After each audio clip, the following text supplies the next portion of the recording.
Good evening and welcome to the first public forum of 2017. And I have to say this is a record breaker. So I feel honored that it's my first public forum and there are 74 of you signed up to speak. So, right, that's a lot. That's a lot of public participation. So thank you all for showing up. With that in mind, I'll read the usual instructions and then modify them a little bit. The public forum is an opportunity for individuals to speak to the council on any city-related issues except for those items which have already been heard by a hearings official or are on tonight's agenda as a public hearing. Each person will have 2 minutes to speak because there are so many of you, instead of the usual 3. When you come to the podium, please give your name, city of residence, and for Eugene residents, your ward if known. The timer and lights indicate the time you have to speak. The red light indicates the end of your 2 minutes. And I just want to say 2 things about that. If you're part of a large convergence of people who are testifying on a single thing and someone ahead of you or several have said what you needed to say, if you can shorten or abbreviate or take a pass, that will help us get through so everyone who really needs to say something that hasn't been said before has a chance to do that. And we're just hoping we can move along. And one other reminder, which is that we want this to be a courteous and safe place, and so we ask for you to maintain respectful quiet when people are talking. No shouts of approval or disapproval, but you can always do this. And so everyone will feel comfortable saying what they need to say. And I believe we are ready to begin. First up, I have Jennifer Frenzer-Knowlton, followed by Michael DeLuise.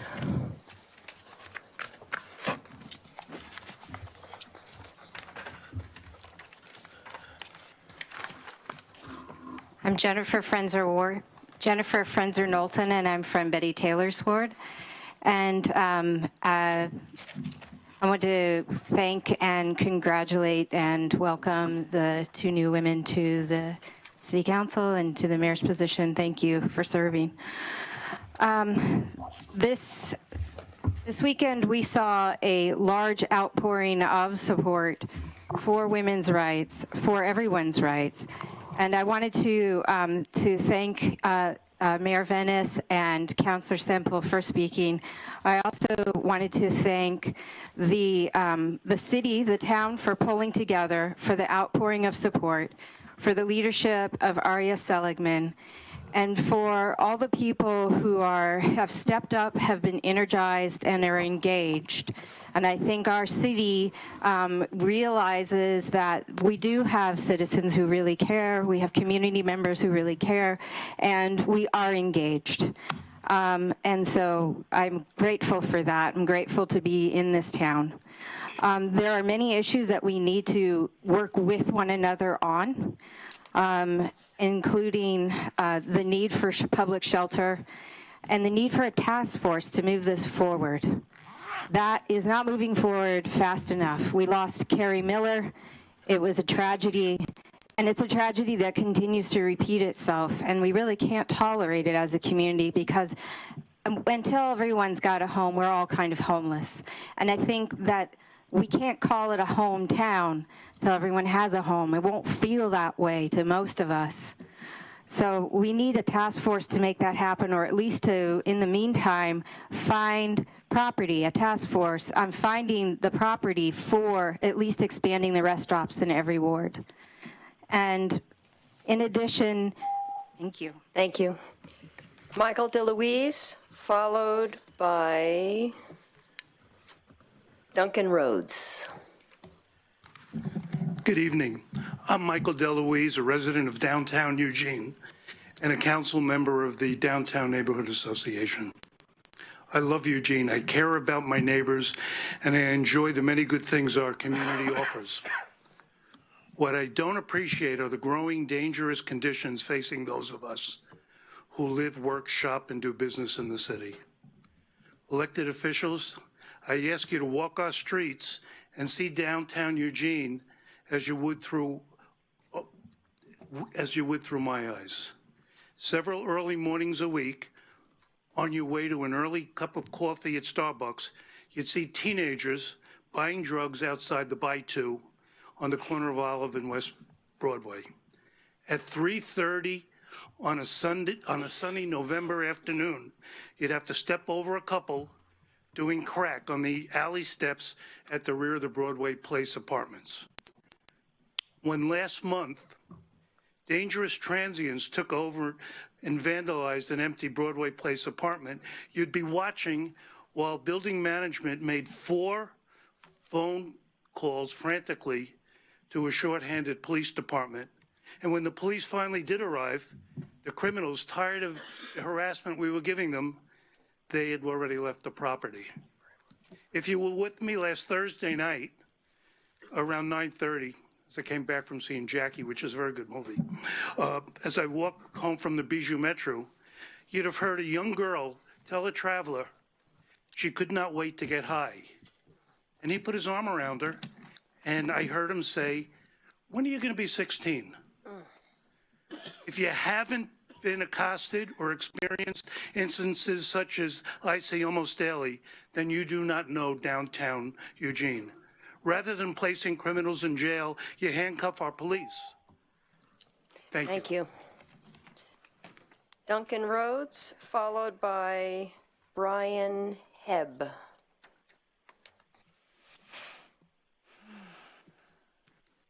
Hi, I'm Duncan Rhodes, and I'm in Betty Taylor's ward. I'm here to talk on 2 topics. Number 1, I saw Chris Henry's presentation on the Willamette Street restriping. Good job. When I lived in Whitaker, I would avoid Willamette Street when I drove to see my daughter in South Eugene because I was afraid of getting sideswiped on the road. It's much better now.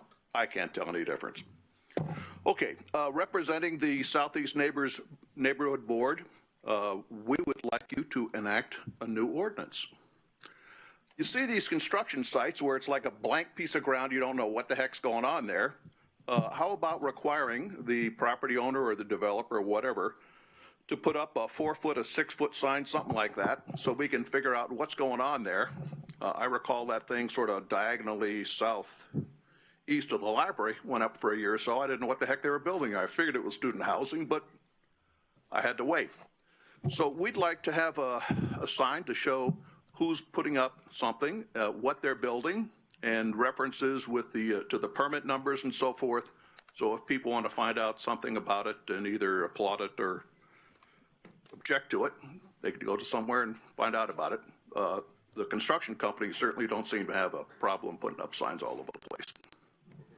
And thank you for your willingness to sit through a couple hours of this twice a month. Thank Bye. you. Brian Hebb, followed by Wayne Martin.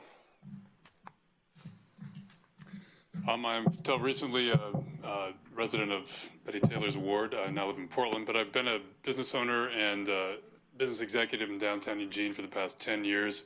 And I'm basically here to make an admonishment to the council and to the city government. I appreciate your time in taking this and hearing this. It seems to be probably the point of the spear, looking at the faces that are out here and some of the stickers that are in the room, an issue that just hasn't seemed to pierce the side of city government in this town, which is the safety and atmosphere of doing business in downtown Eugene. I was a recipient as the owner of Cowfish of a city loan for downtown development, which was well-used money that went to a lot of other businesses in downtown and help us reestablish a great commercial district, which is once again in threat of not being sustainable because of the atmosphere in which we do business. I've many times been involved in organizations that work directly with the city or through other organizations to try to bring ideas to the table to improve the situation down there. But I think it's really time that the city do the heavy lifting on this. We're not the first city to face the challenges that we've faced. We're not the first city to have to make distinctions between travelers, the mentally ill, and just the woefully homeless. There are cities all over this country that have faced this challenge. There have to be some that have done it successfully and come up with solutions that have meant that areas of town where the citizen really desperately want to have something they can be proud of, businesses desperately want a place where they can provide jobs and services to the community. There has to be examples of this having been done successfully. And I think it's on you and on the staff that you oversee to find us those solutions and to put them into practice. Thank you for your time. Thank you. Wayne Martin, followed by Stacy Crow. I'm Wayne Martin. I live at 3759 Keeler Avenue. That's George Bowling's ward. Don't clap out there, just go like this a lot. I was privileged to be here at your work session on November 16th. You were here as well. And I was hopeful by some things I heard.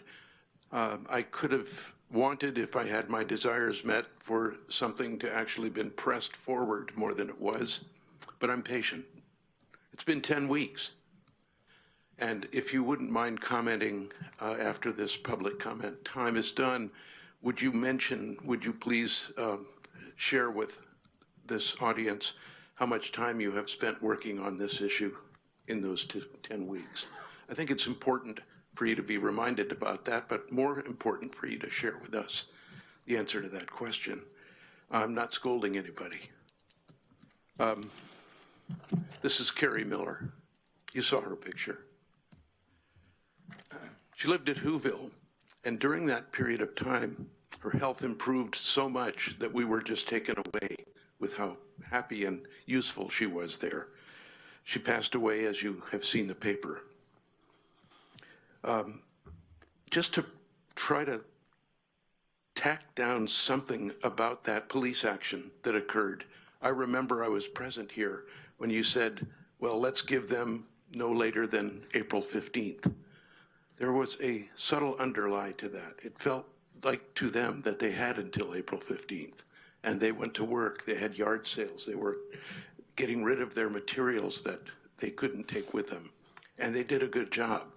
The problem is, I'm not even sure you knew about the police action that happened. And I think it should be something you go back to. Thank you. Thank you. Stacy Crow, followed by Logan Haugen.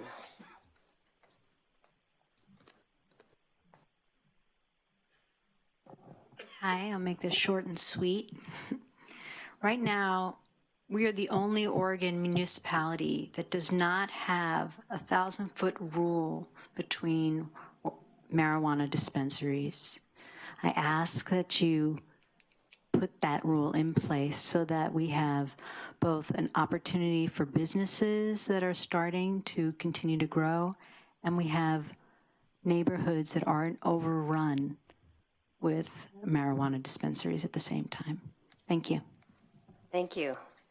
Logan Haugen, followed by Lawrence Siskin.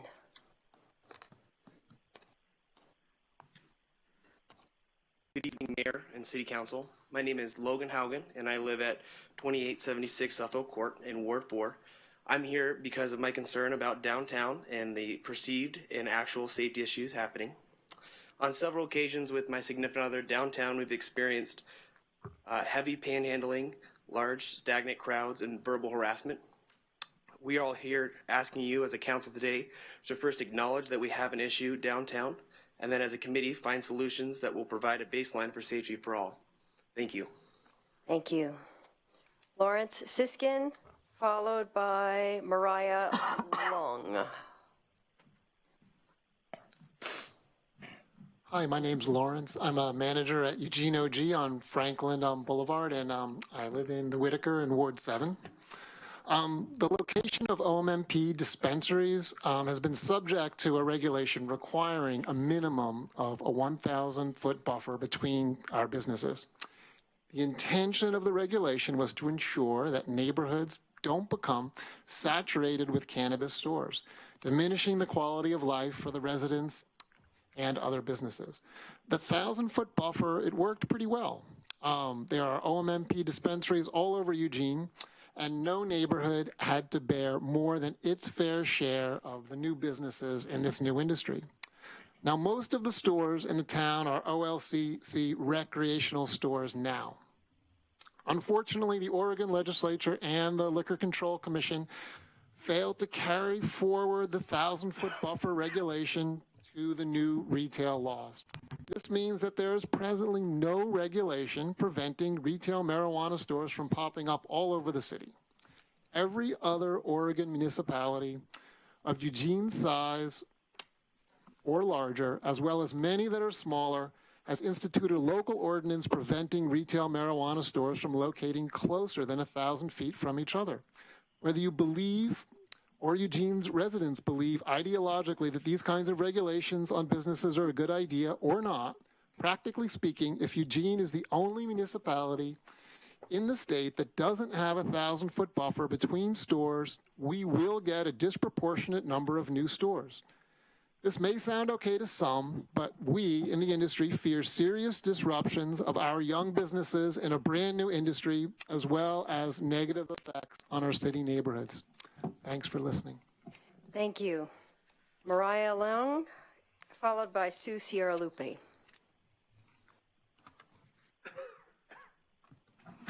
I'm Mariah Leung, Ward 8. I'd like to first extend a warm welcome to our new mayor, Lucy Venus, and council member, Emily Semple. All Americans should open their communities to homeless refugees, since so many have been created by American foreign policies that have destroyed their own homes. I therefore strongly support efforts to establish Eugene as a sanctuary city. We also have millions of domestic refugees created by our government policies, such as NAFTA and destruction of Glass-Steagall banking regulations. We therefore have a duty to provide more than token assistance to both populations and must provide more than token assistance and advocate public resources to this duty, not simply rely on the generosity of community organizations. Our record is shameful. HUD rates Oregon as the nation's second worst provider of shelters for homeless, with the highest percentage of unsheltered families with children. 3 people have died recently in Portland from hypothermia, including a newborn baby. We could save lives if we act preventively, but the city has instead installed fences under bridges and overpasses to exclude these as emergency shelters. Money spent for exclusion rather than inclusion in this self-styled human rights city. I'm asking you to install commercial patio heaters in the park blocks at all times during the winter, which could be installed for a little bit less than the new city hall that nobody wants anyway. And the city's so-called friendly face security force could maintain them as an actively friendly rather than a passively intimidating presence. Thank you. Thank you. Sue Sierra Lupe, followed by Peter Knox.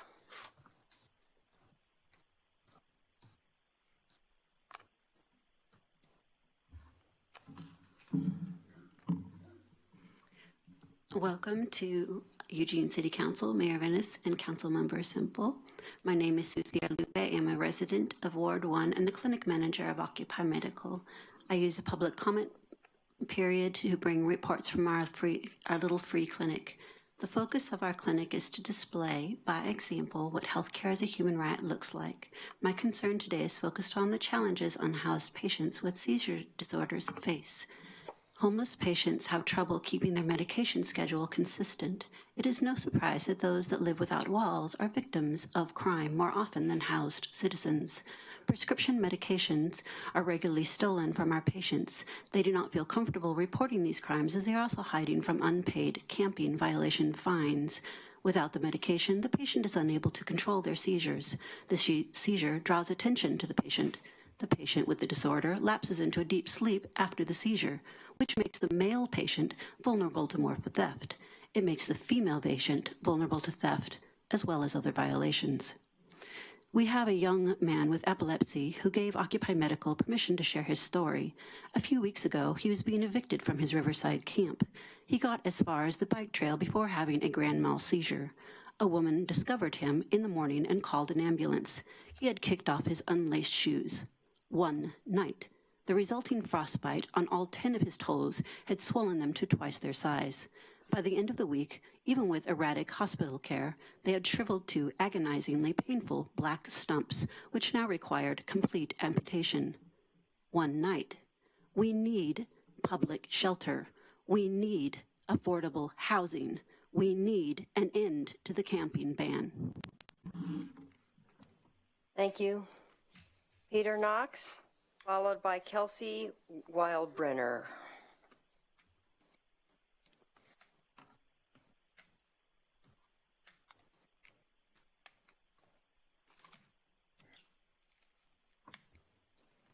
Good evening, Mayor and councilors. My name is Pete Knox. I reside in Ward 1, Emily Simple's ward. I am the chair of the Downtown Neighborhood Association, and which is a position that gives me the privilege to talk to people of all walks of life throughout the city. And they all, whether they live, work, or play, or just know about downtown, everybody in the city feels like they have a stake in downtown. Downtown is Eugene's living room, as a person once put it. And I think that's a really good description.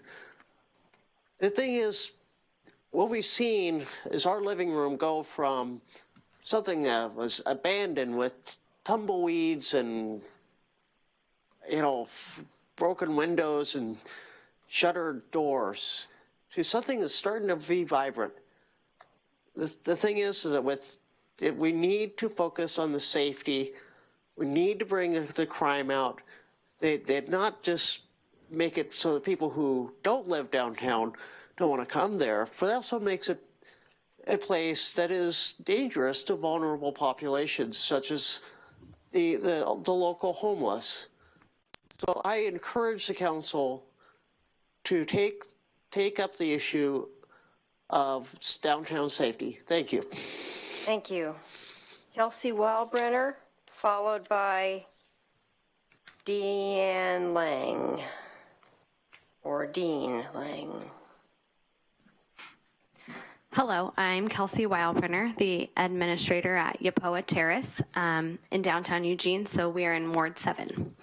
So with me tonight is one of our board members, Dave Curtis, as well as Deanne Lang, our projects manager, and Philip Doko from the Housing Development Center. We are here tonight because we are a HUD 202 senior-only housing project. We're located just up the street at 3rd and Pearl. You might recognize us best from our Peace on Earth sign during this time of year. So we are here tonight because we are in need of some upgrades and a rehabilitation project. Yapoa was opened in 1968. We have 222 units. 210 have rent subsidies from HUD. These subsidies will expire in 2018, and we need to do this project in order to preserve these subsidies. So Deanne's going to tell you more about the project and who it serves, and then Philip will talk about the scope and financing. After that, you will hear from a couple of our residents about why they love Yapoa and why it's important. Thank you. Thank you. Deanne Lang, followed by Philip Dako.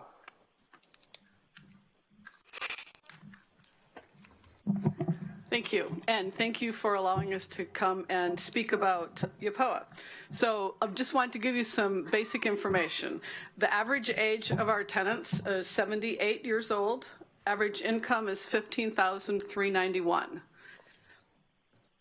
The extremely low and very low income breakdown is we have 90 residents who are below $12,200 and an additional 81 residents who are below $20,300 a year. We have many longstanding relationships with agencies here in Eugene, Senior and Disabled Services, the Union Gospel Mission, and many local social workers and agencies who help people find homes. Yapoa is basically an independent living facility. It's apartments for seniors 62 years of age and older. We are very lucky to have on our property numerous amenities that allow people to remain independent for as long as they can. We have a dining room that is a restaurant for our residents. a grocery store that is run mainly by the residents who live there. They're a very important part of all these different amenities at UPOA.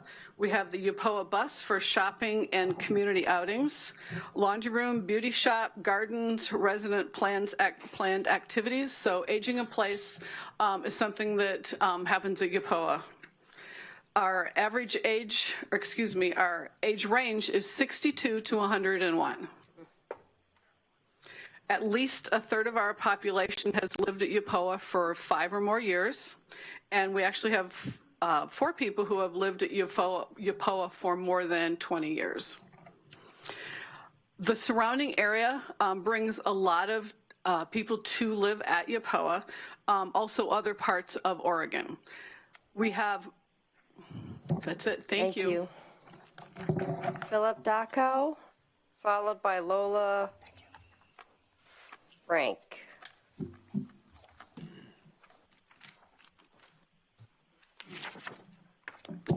Good evening. My name is Philip Doko. I'm a Portland resident, actually. I work for the Housing Development Center in Portland. We're a nonprofit, affordable housing developer, and we are development consultants to the owner of UPOA Terrace. UPOA Terrace has reached a critical stage in its life. It was originally built with a direct loan from HUD, which is going to mature this year and be paid off. At the same time, a lot of the building systems have reached the end of their useful life. And we want to undertake a refinance and rehabilitation of the property where we focus primarily on improving the energy efficiency of the project. So we are going to strip off the window wall systems on the front and the back of the building and replace those with insulated wall panels, triple glazed windows to save energy. We're going to replace the heating and cooling systems. We're going to replace the domestic water and hot water delivery system, install new low flow plumbing fixtures, as well as install upgraded energy efficient lighting, LED fixtures as much as we possibly can. We're also going to do some life safety improvements to the project, primarily earthquake reinforcement, handicapped accessibility upgrades, and improvements to the fire safety system.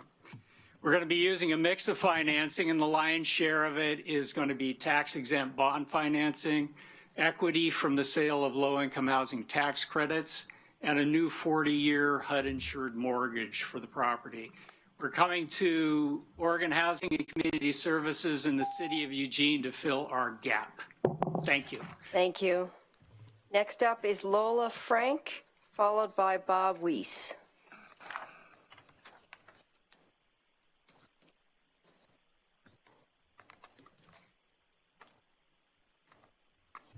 Thank you. I have lived at UPOA Terrace for 5.5 years. My journey started in 1970 when my husband and I moved out here with our two teenage sons. We were living in Wisconsin at the time and wanted to relocate to a better area. And okay, thank you. Anyway, so we took a trip out here. We visited out here and fell in love with Oregon. And we went home, finished remodeling our home and sold it and moved out here. And we lived originally in the Santa Clara area, and then we moved over into the Barger area later on. And my mother was living in Springfield, and in the 80s she moved to UPOA Terrace, and I often visited her and was familiar with the place.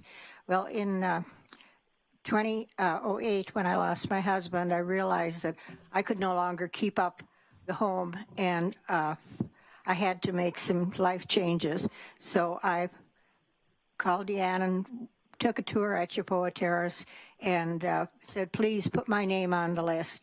And it was only a couple months later that she called me and said they had a room for me. So I came down and looked at it. I said, that's fine, I'm moving in. And it was the best move I ever made. I found a community there that is as diverse as any you could find anywhere, as far as age, as far as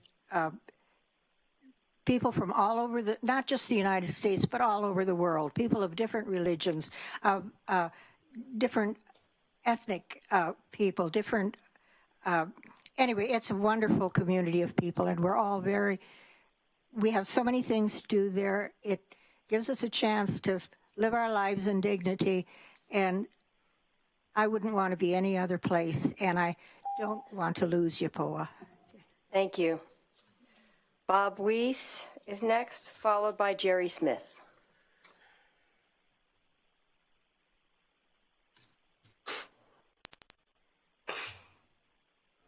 I'm Bob Weiss, and I'm from Ward 7, and I live at Yappoa.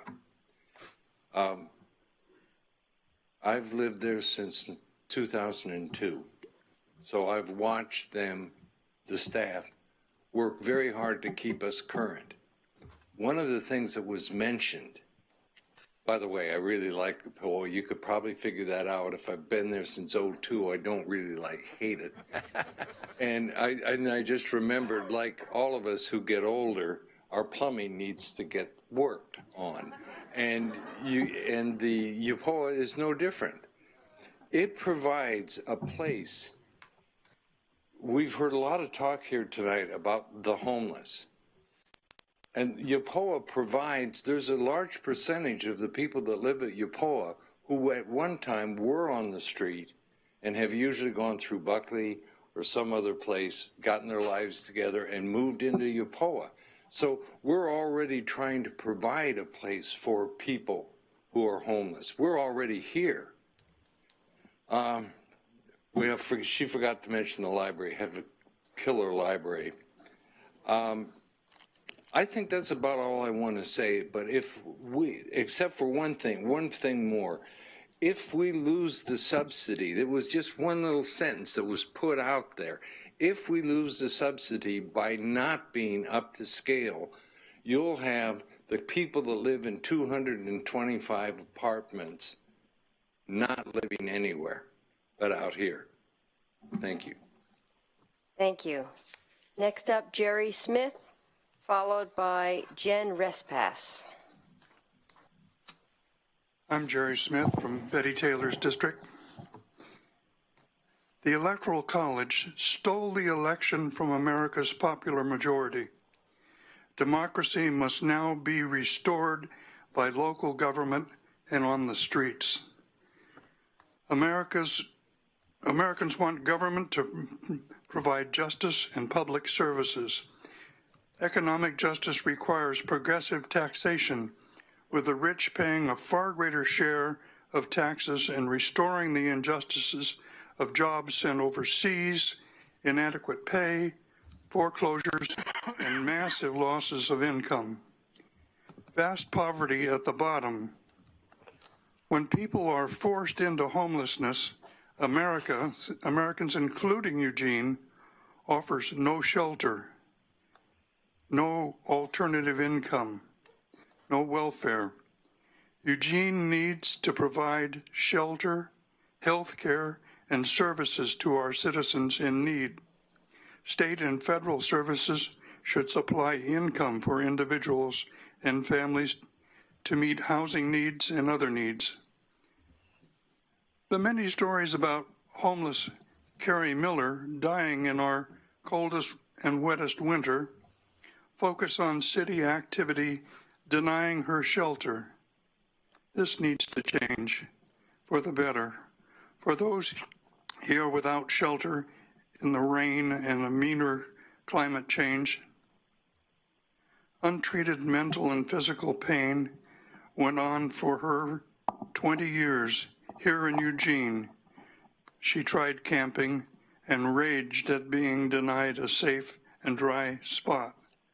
Homeless people need a place to be served and not in the business district. Thank you. Jen Respass, followed by Kimberly Neese.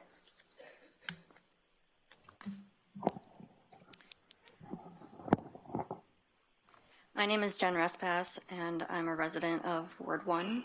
In July, I moved here from Texas to attend law school. I used my entire savings at the time to do that. When I arrived to a place that was mostly fine, except for a shower that was rotting out entirely. Debris flowed out of the walls as I showered.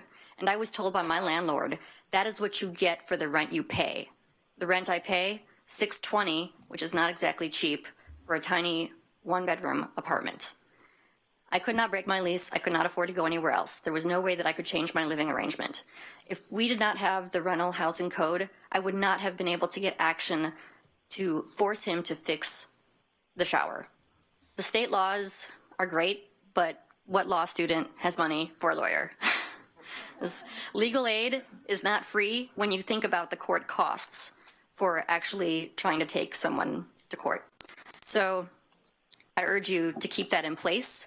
I urge you to make it permanent because low-income tenants need those protections. I read a scathing review in the Eugene Register Guard by someone who seemed to be very pro-landlord, and he thought that we should eliminate the code entirely because state law is good enough. I'm pretty sure I can't call the cops and say that my landlord is violating state law. So you need to keep the code. I noticed that the article that he wrote was entirely about money, and I think it's ridiculous and trivial and really comes down to selfish business interests. Thank you. That is really all I have to say. Thank you. Thank you. Kimberly Neese, followed by Kristen Yaris. Hi, I'm Kimberly Neese. I am in Betty Taylor's ward, and I know there was a long working session tonight, and there's been lots of calls to action, and I know a lot isn't set in stone, and what I want to talk to you tonight about is something that is set in stone. And if you go over to the Japanese American Internment Memorial by the Holt Center, there are many inspirational stones there from the community in tribute to people who acted on behalf of internees and with their strength. But the one that strikes me the most, and I invite you to go spend some time looking at it, is the one where Eugene has literally carved its seal into a stone in that memorial, next to the words, "Never again," in 5 languages. It's easy during times of progress to make bold and noble statements like that. And it's also easy to think, well, of course, that would never happen again. And who knows, it might not. But it might. And I want to urge you to, some of you were on the council when that memorial was dedicated, and I assume you gave your backing to it. Please take a look at it, and I hope it will give you strength because there may be difficult days to come and you may have to follow through on that promise. It may become real. So it is carved in stone, and I hope you take that seriously. Thank you. Thank you. Kristen Yaris, followed by David Woken. Good evening. I'm Kristen Yaris, and I'm a member of Mike Clark's district, Ward 5. I'm an assistant professor at the University of Oregon and one of the co-sponsors of the UO Faculty Senate resolution, which made UO a sanctuary campus and passed on the 16th of November, shortly after the election. So I'm here in support of the Human Rights Commission's draft resolution to make Eugene a sanctuary city. Yesterday, in one of its first acts, the Trump administration changed the whitehouse.gov website, which now says we're standing up for law enforcement and for building a border wall and for ending sanctuary cities. So make no mistake, sanctuary cities are on Trump's radar. In response, we must act boldly and without fear. We must be courageous and take local steps here in our city to make our communities, families, neighbors, friends, and students safe. We must join the national movement for sanctuary and declare Eugene a sanctuary city now. It's late. The Trump administration will act on immigration soon. Now's the time for us to be organized and united and protect and support our immigrant families, neighbors, and friends. Sanctuary is a national movement. Dozens of cities, including Corvallis, and municipalities throughout the country, as well as campuses like the University of Oregon, have declared themselves sanctuary since the elections. The time is now to declare Eugene a sanctuary city. Sanctuary begins with a city ordinance, but it doesn't end there. We must develop a rapid response network to mobilize ourselves and our communities here in Eugene to respond rapidly and quickly in case of ICE deportations and raids. The city of Eugene should develop a hotline to report ICE raids and deportations. This number should be made available on the website and publicized via local media now. Thank you. Thank you. Please. David Woken, followed by Kirill Ridge-White. Thank you. Yes, my name is David Woken. I live in Ward 7. I am a faculty librarian at the University of Oregon. I serve on the Executive Council of United Academics at University of Oregon, American Federation of Teachers Local 3209. We represent 1,700 faculty at the University of Oregon, tenure track and non-tenure track. We've endorsed Eugene becoming a sanctuary city as well as our campus, and I want to echo my colleague Kristen Yaris's point. This needs to happen yesterday. Every morning, our students who themselves may be undocumented or have family members who are undocumented who worry about their lives being torn apart every day by the Trump administration repealing through executive order the DACA and DAPA programs started under President Obama. They're under siege, they're frightened, they're coming to us wanting help. This is just speaking for my campus. I know that many immigrants, some of whom may be documented, may be undocumented, or whose family members may be undocumented, contribute greatly to our community. As small business owners, as workers, as family, friend, and neighbors. We need to act to make sure that our town is a safe place for those members of our community who feel that they may be under threat. This past weekend, we saw at least 7,000 of our fellow Eugenians, I'll say myself among them, I'm sure many more of us in the room, went on the street to say that we will not stand by in the face of the most reactionary government we have seen in probably, close to a century, I think it's safe to say. And many people I've heard are saying, now what do we do? What do we do afterwards? This is something in front of us that we can do to show that we're going to stand against hate, we're going to stand against repression and authoritarianism. That may sound exaggerated, but I feel that is what we face. We need to be proactively working to protect ourselves, our communities, and the people within them, as well as having our city ready to defend people should they be threatened. Thank you. Thank you. Kirill Ridge-White, followed by Susan Mumson. Close enough? Good evening, Council. Good evening, Mayor. Welcome, Mayor Venice. I reside in Councilor Semple's ward. Welcome.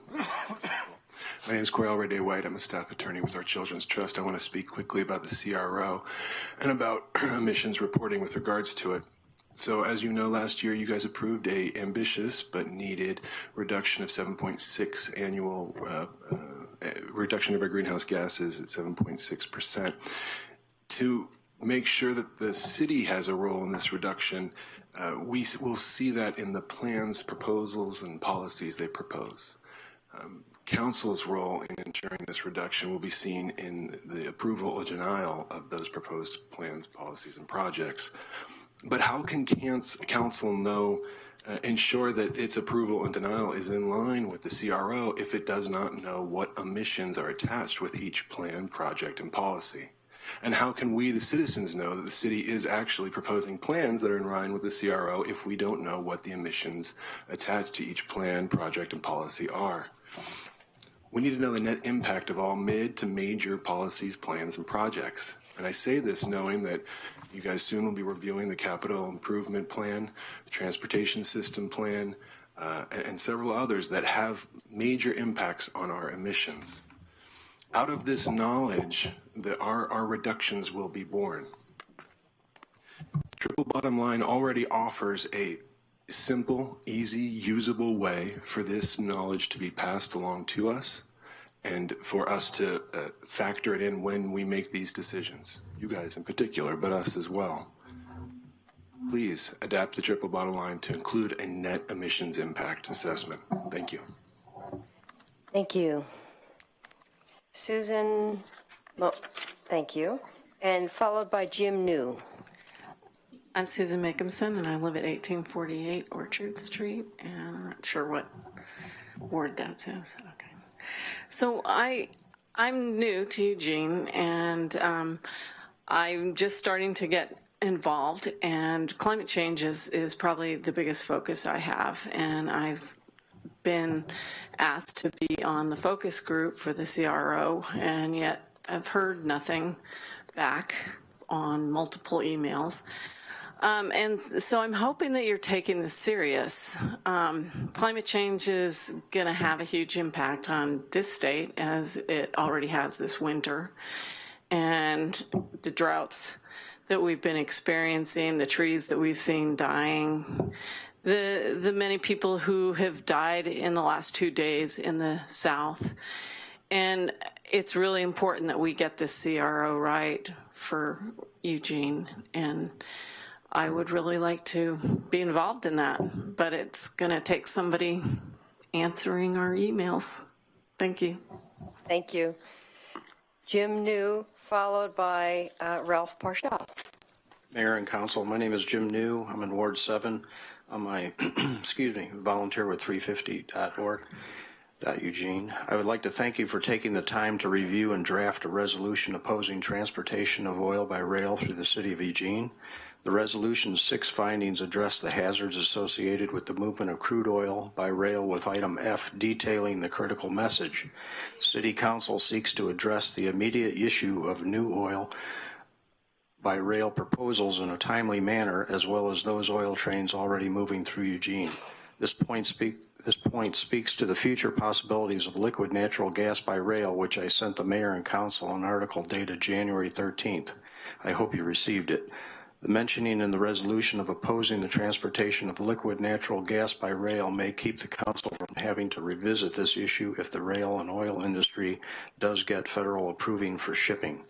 Section 2 of the resolution supports preparing an environmental impact statement of existing and proposed oil by rail terminals, but does not address a timeline of an EIS. Would this be a one-time EIS study, or every 5 or 10 years to monitor the effects of crude oil by rail on the community? Section 2 also mentions a health impact assessment of any new oil transfer and storage permits of state, regional, or federal agencies, but does not request an assessment of existing or private oil transfer and storage facilities. Union Pacific would fall under the category of a private company. Section 3 directs the city manager to address the impacts of oil transfer on the health, safety, and property of Eugene by enforceable environmental codes. Was this to be ongoing impact study or just a one-time event? Section 4 directs the city manager to request from railroads and oil companies that they make public development plans for increased rail traffic, notice to public plans for the new and expanding rail facilities, and notice to public increases in rail traffic volume. Please let us know how this will be disseminated. Thank you very much. Thank you. Next up, Ralph Parshall, followed by Victoria Whitman. I made this in big enough fonts you can read it from here. Madam Mayor, City Councilors, Assistant City Manager, thank you for your service. My name is Ralph Parshall. I live at 2568 Elysium. Mr. George Poling is my counselor for Ward 4. I'm here tonight because I'm deeply concerned about the public safety issues in our downtown. I frequently patronize downtown for both business and pleasure, and I worry when I'm downtown during the day and at night because of the aggressive behavior of some of the people that use downtown. Some weeks ago, my wife and I were going downtown to meet friends and plan to eat at Belly. I parked behind the bank in the park blocks. There was a gathering of young people there who started making comments aggressively about the car I was driving and gave me an uncomfortable feeling to my wife and I. Unfortunately, we had gone to the wrong restaurant and needed to go to Belly Taqueria by the post office. So we were forced to be subjected to the same comments shortly after going back to our car. I am here tonight to ask you, as our elected officials, to acknowledge the safety issues we are facing downtown and to commit to finding solutions. Turn the page here. That will provide a baseline of safety for everyone living, working, and visiting downtown. I know the faith community is reaching out to the many homeless youth that are in our area with the 15th hour, but it's imperative that we have more safe and inviting downtown for all. I challenge you to do that today. Thank you for all that you do. Thank you. Next is Victoria Whitman, followed by Jerry Harris. Hi, my name is Victoria Whitman. I live in Ward 2, Betty Taylor's. I live and work, I live close to downtown, and I work down there as well. I could reiterate a lot of the things we've already heard this evening. I won't do that. One other thing that I have to say that's slightly different is I'm also a realtor downtown, and I have experienced having many people want to be able to live downtown or considering moving to town who want me to show them downtown. And I've also experienced them being repelled or being, especially when they come from outside of our city. They're uncomfortable. They are, and I'm trying to explain to them that it's not that bad, that it's a vibrant, it's growing, it's getting better, that we care, that we're involved. But it is hard. There are issues, and there are things that are very visible. And it's not that I think they should be hidden, and I don't know the answer. But I do know that we need to take it seriously, and we need to be, it's a big deal if we want to make this a place that is vibrant and is all the things that I know you guys want as much as all of us. We want it to be safe, and it needs to be. Thanks. Thank you. Jerry Harris, followed by Eric Rikers. My name is Jerry Harris, and I am a new constituent of Miss Taylor. I live at 500 East 36th Avenue, so hi. I'm also here to express my concern with the safety issues downtown and their negative impact on the vibrancy of downtown and the viability of the businesses that have been moving into downtown and that have expressed interest in moving downtown, and particularly the tech sector.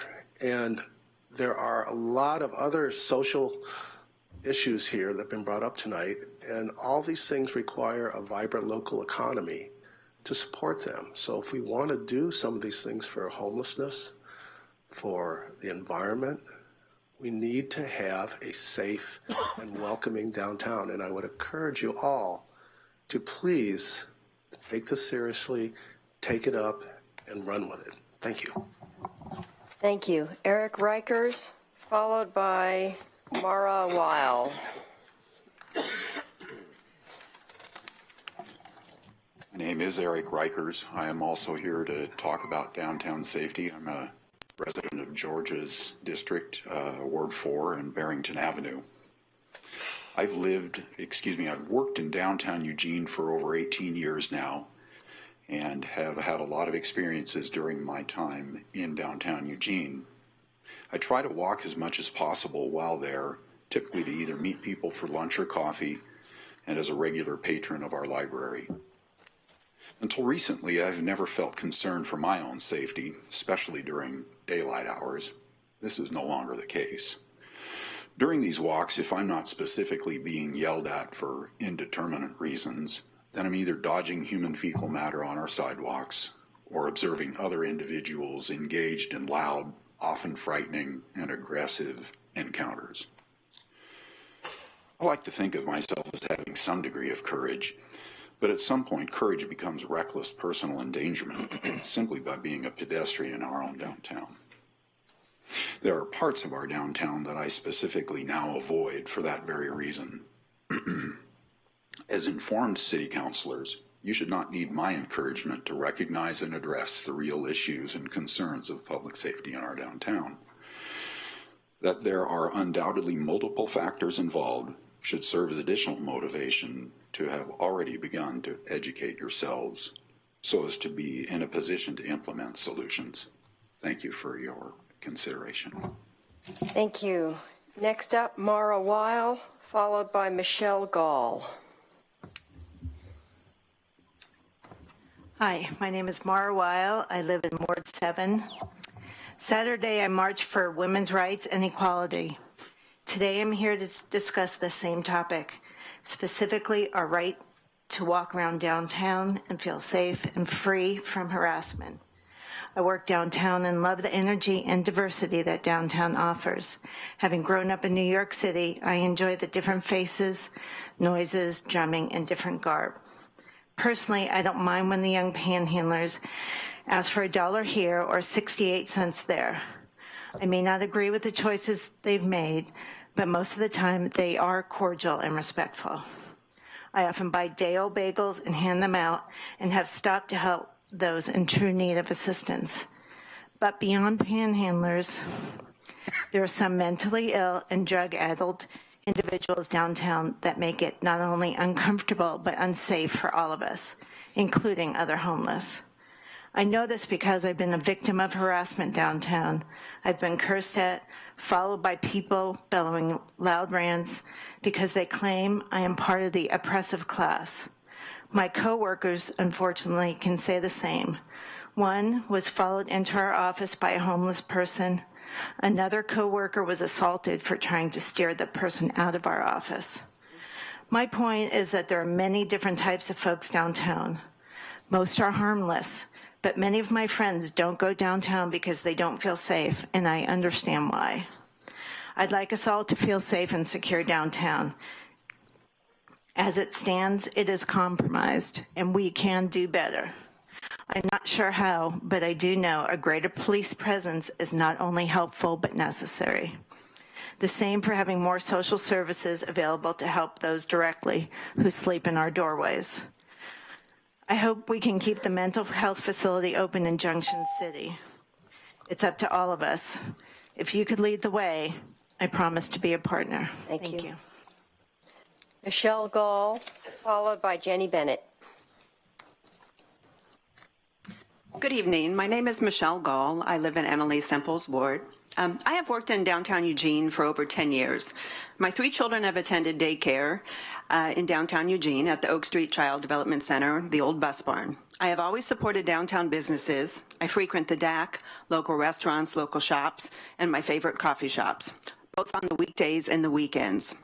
Over the last couple of years, I have had transients exhibit aggressive behavior towards me while I am downtown. The aggressive behavior is triggered when I am asked to spare some change or spare X, Y, or Z, you name it, and decline to do so. The aggressive behavior takes the form of a verbal assault, and I've noticed that having my children with me oftentimes does not spare me that verbal assault. The verbal assault consists of derogatory and vulgar words and phrases that no woman should have to hear, and more importantly, no child should have to hear directed at their mother. Most of the verbal assaults occur on Broadway, from Kesey Square down past Davis Restaurant. When I have to walk this section of Broadway, I tell my colleagues that I am heading out to walk the gauntlet, because that's truly what it feels like. This summer, in my opinion, I believe that the police presence made a significant difference in downtown safety. I believe increased police presence, along with increased social services, needs to be made permanent in our downtown to ensure the safety of all of us. I ask that the City Council support this. Thank you. Thank you. Jenny Bennett, followed by Bill Whalen.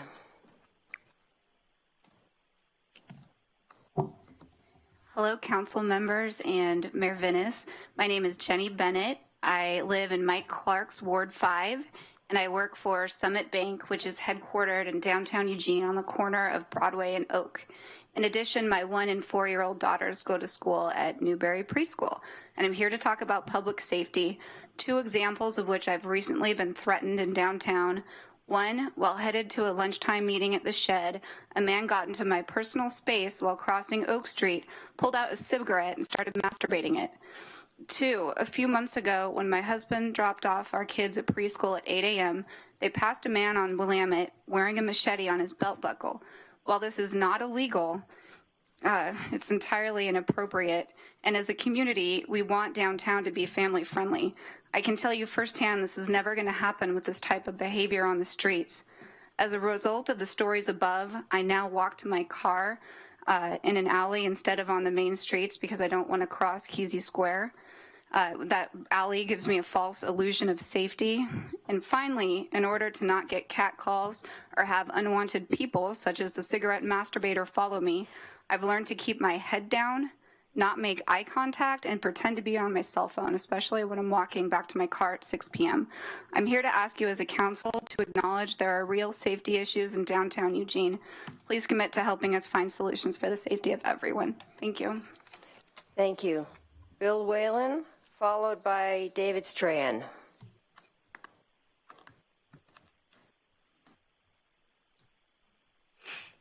Good evening, Mayor and council members. I promise to be brief.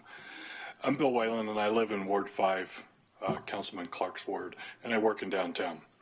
I'm here tonight because I want to talk about the public safety issues in our downtown. We've made some great progress in revitalizing our downtown. We should not stop here. There are still issues with people feeling safe walking around and visiting the many shops and restaurants. Too many times I hear our customers say they don't like to come downtown because they don't feel safe. They are bothered by the consistent panhandling and drug use. We need to make sure that we are promoting and inviting and safe downtown.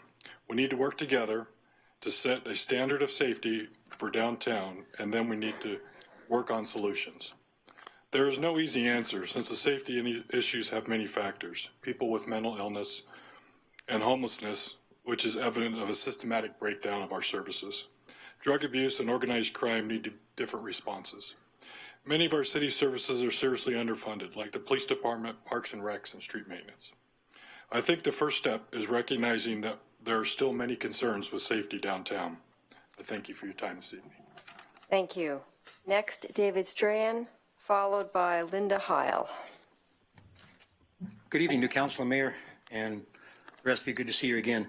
My name is David Strahan. I lived for quite a few years right here at 6th and Pearl. I'm a stakeholder downtown running River Group and some other agencies. I currently now live just east of here. I had a great speech planned. I wanted to talk to you all about the need for shelter in light of Carrie Miller's death. We're all aware that we don't have a public shelter, that you're required to follow religious doctrine for shelter at the mission. But after listening to the people speak about safety downtown and how they feared for people that are on the streets, seems like one real simple way to solve this is to open an upland shelter. Those of us who do river cleanup would love to see people have an option besides camping on our riverbanks. Those people who use the parks would love for these people to have an option besides living in our parks. Who wouldn't want to be able to go to a park and enjoy the riverbank or walk down there and not see trash left by some weekend warrior college kid and his date or somebody's camp who's out there trying to survive? On any given night in Lane County, there's over 260 youth, that's under 18 youth, that are unsheltered. At last count, it was 1,600 unsheltered in Lane County. We expect that number is actually closer to 3,000. That was because the count was done by volunteers. Right now, as an Egan volunteer, the sheltering is done by volunteers. When is a city this size going to wake up and open its own city shelter and stop depending on the generosity and the kindness of volunteers who burn themselves out? In our last activation, one of the longest we've had was nearly 3 weeks long. Our numbers skyrocketed every night. We started off at 80, we went to 90, we went to 100, and several of those, as you heard from Occupy Medical, were amputations of the feet. We have direct hospital drop-offs, we have people who should be in mental cares, people who should be in extended care. You guys know the story. We need a public shelter, and please don't cut rental protections. We need those for those that are housed. Thank you. Thank you. Linda Heil is next, followed by Lori Powell. Hello, I'm Linda Heil, Ward 2, Mayor and City Council. Has the city manager informed you of when he will deliver a progress report on the climate recovery ordinance? If not, please require him to do this within the next few months. A comprehensive plan for the CRO should be a top priority, both for Mr. Race and for the council. You know that standard project management calls for current data, a budgeted plan with action items, ongoing evaluation, regular progress reports, and revising plans as needed. For Eugene's CRO, this process has broken down, and without it, the CRO goals will not be reached. The current CRO plan should be front and center on the city's website, but I can find only older documents and bits and pieces about various programs. The most recent updates are from May 2016. This report is a skimpy 2 pages long. Can that really address the gamut of all the city's climate recovery efforts for a year? The report's data for the city's greenhouse gas emissions are from 2013. Again, this is the 2016 report. Plans are cursory at best. For the 2016 objectives, no action steps are outlined, no budget is addressed, and there is no timeline.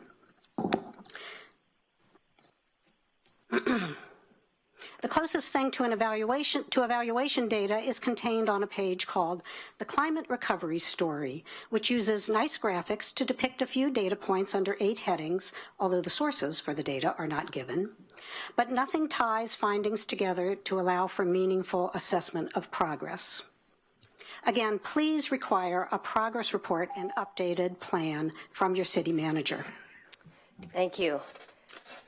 Next up, Lori Powell, followed by Allie Litz. Good evening, councilors. My name is Lori Powell. I live in Ward 1. I'm here with 350 Eugene on behalf of the Climate Recovery Ordinance. Welcome, Mayor Vinnis and Councilor Semple.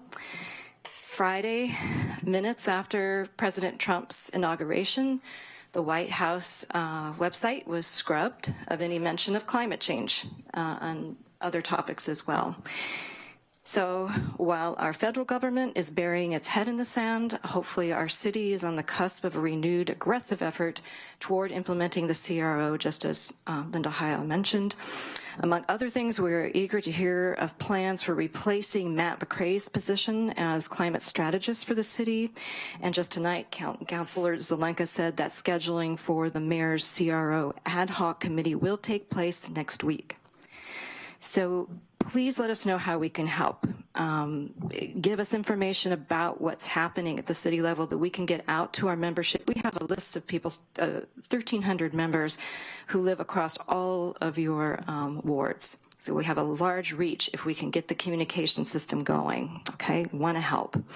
Finally, I think we all know 2016 was the hottest year on record. Arctic temperatures have hit 30 degrees above normal for this time of year. As 21 children prepare to go to trial against the federal government and the fossil fuel industry with the prospect of a Secretary of State who was the CEO of Exxon, a company complicit in covering up the impacts of climate change for years. You can't make this stuff up. So we are here and we want to do everything we can at the local level to move this forward. Thank you so much. Thank you. Allie Litz, followed by Deborah McGee. I am Allie Litz. I live in the River Road community, and I'm not sure which ward. Mayor Vinnis and City Council members, thank you for the opportunity to speak in support of the Sanctuary City Ordinance. As we move into the Trump era, anyone who is not white, not Christian, not heterosexual is at risk. Just in my own family, we have 8 close family members who are at threat of being targeted by this administration. Many of my friends have children and grandchildren who are gay or are not white or are residents without citizenship. With this president, there are thousands of people in the city of Eugene who are terrified for themselves and for their loved ones. We need strong tools to protect ourselves, our families, our friends, and our community. And the Sanctuary City Ordinance is one of these tools. This ordinance must be carefully constructed with exact language and enforceable guidelines to protect both those targeted and those who implement the policy. All of us realize that the Sanctuary City Ordinance will not provide a panacea for all that might come. However, it does provide a powerful tool to resist the unjust practices that will threaten our community. As fellow residents of Eugene, we must stand together to support all our community members. We must be reasoned, proactive, and strong. I urge you to act swiftly and thoughtfully, and I trust you will. Thank you. Thank you. Deborah McGee, followed by Andy Vobora. Good evening. My name is Deborah McGee. I've lived for 30 years on the same land in the county on Lusk Road. Welcome, Mayor Venice and Councilor Semple. I want to start tonight with that thought about living on the same land for 30 years. For 25 years, I watched the trees grow. The last 5 years, I've been watching them die. All of the Douglas firs, the iconic tree of Oregon, are dying. We will end up paying thousands of dollars to have the trees cut down on our 5 acres. When you live rurally, fire is a constant fear. Dead trees equal fire danger. Climate change, that's what's killing the Douglas firs. Climate change seems so big and so far away. What can we do to make a difference? Eugene is small. What difference can we make? Well, the answer is all the difference. Cities will lead on climate change, especially with the insane federal officials. Forget leadership from the federal place. Cities will lead on climate change. Eugene will lead on climate change. Eugene passed the Climate Recovery Ordinance, the only science-based binding agreement to reduce city and community emissions in the country. The science-based Climate Recovery Ordinance will reduce emissions to 350 parts per million of carbon, a livable planet. Talk is cheap. Change is difficult. The city's made progress, but where is the community progress? I'm excited to hear that there will be a meeting of the ad hoc committee that Mayor Piercy appointed before her term was up. I want to let you know that we want to change. We want to embrace this. We are with this ordinance, and we will help. Thank you. Thank you. Andy Vobora, followed by Nicole Desch. Andy Vobora, employee of Travel Lane County, resident of Ward 5. Mayor Venice and Council, as a downtown tenant, our 20-plus employees daily witness behavioral issues that feel to us to be inappropriate for public sidewalks and, more importantly, spill into the lobby of our visitor center.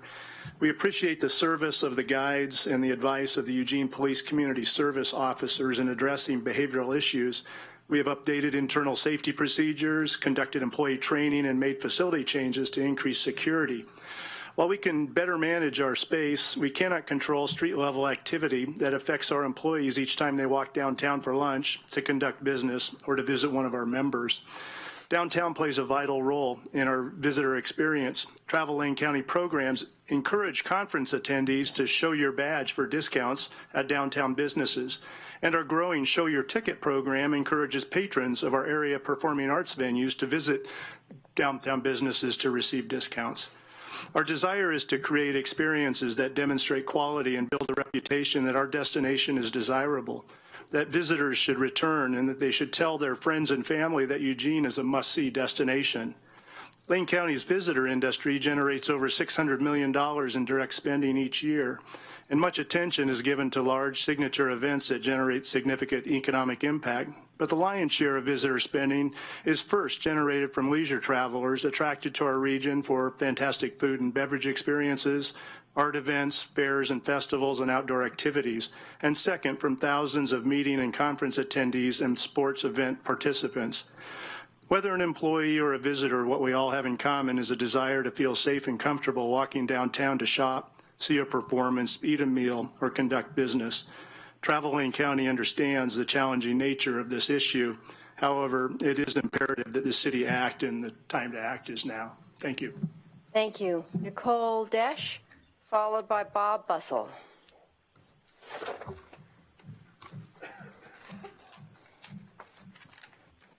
Good evening, Mayor Venice, City Council, and Assistant City Manager. My name is Nicole Desch. I live in Springfield, but I own a store in downtown called Heritage Dry Goods. I'm also president of Downtown Eugene Merchants, representing over 80 diverse businesses in the downtown core. I'm here because I'm very concerned about the real and perceived safety issues facing our downtown. Downtown Eugene Merchants has come together for the past few years to put on events such as Light Up Downtown, All Hallows, and Small Business Saturday, as well as to market and promote downtown. All the effort, money, and countless hours of volunteer time will not create the vibrant downtown we want until the larger community feels safe downtown. The city and business owners have invested heavily downtown to refurbish buildings and fill in storefronts. All these efforts will be for naught if employees, prospective employees, and customers don't feel safe coming downtown and bringing their families here. We are here asking you, as council, to first acknowledge that we are facing safety issues downtown and then commit to finding solutions that will provide a baseline of safety for everyone. Thank you. Thank you. Bob Bussell, followed by Laura DeGusti. Mayor Venison, City Councilors, my name is Bob Bussell. I live in Ward 4. I appear on behalf of the Integration Network for Immigrants in Lane County. IN includes over 25 organizations that work to help make communities in Lane County welcoming places for immigrants. Our organization strongly urges you to support the proposed sanctuary city ordinance. As you've heard from others and we've heard from many of our participant groups, there are high levels of fear, anxiety, and alarm among immigrants, especially young people, based on the pronouncements of this new administration, who fear that their families will be ripped apart. There are two principal rationales for this ordinance. One is moral. We have a moral obligation to show solidarity with our immigrant neighbors and speak out against policies that would compromise the most vulnerable members of our society. There's a pragmatic consideration that people who feel vulnerable and fearful are less likely to report crimes. That makes both them and our communities less secure. Finally, let me give you one comment from the head and one from the heart. As a historian, I know that when our nation has pursued policies of mass deportation, exclusion, and internment, we have come to regret the extreme damage we did to people and to the fabric of our democracy. And here's the comment from the heart. 3 of my 4 grandparents were immigrants. I hear their voices tonight, especially my Grandma Rose, who could recite by heart Emma Lazarus's poem about you're tired, you're poor, you're huddled masses yearning to be free. The times demand that we speak in a strong, clear voice and join communities across the nation in affirming a message of support for and solidarity with our immigrant neighbors. Please pass the Sanctuary City Ordinance. Thank you. Thank you. Laura DeGusti, probably have that wrong, followed by Sarah Delp. Good evening. My name is Lana DeGiusti, and I'm here on behalf of my employer, which is in Ward 1. I am the senior living manager of a apartment complex, independent living apartment complex here in Eugene, and I'm deeply concerned about the public safety issues in the downtown area. On a daily basis, I deal with people sleeping in our doorways and bushes. We've installed fencing to limit access, but short of encasing the entire building, we continue to fight the battle. We deal with transients vomiting in our doorways, drinking, smoking, using drugs on our property, urinating, and defecating in our landscape in broad daylight. Thefts, graffiti, violent outbursts, and attempts to access the building are all common. In addition to the street transients, we regularly deal with people who camp out on the street for weeks at a time in their automobiles, even though we are located in a 2-hour parking zone. We've witnessed these campers dealing drugs out of their vehicles and tapping into our electrical outlets. We require our residents to submit to a background check prior to move-in, yet transient criminals are allowed to pull into any neighborhood and camp without interference. What makes our situation unique is that our residents are seniors. Many of them have impaired vision, hearing, and limited mobility. Many require the use of canes, walkers, or motorized scooters. For them especially, it is terrifying as they cannot escape someone who they find threatening. From our perspective, there is a difference between those who are homeless and struggling to get ahead versus travelers, or those who choose a transient lifestyle. It's the transients that I see that are causing the concerns for safety, as they are not invested in our community. I'm here tonight in hopes that you will acknowledge the safety issues we are facing downtown and encourage you to work with us to find solutions to these problems. In order for our businesses to thrive and be successful, we need to ensure the safety for everyone's lives who works, visits, and lives in our downtown area. And I'd like to personally invite you. Thank you. Thank you. Sarah Delp, followed by Seth Revol.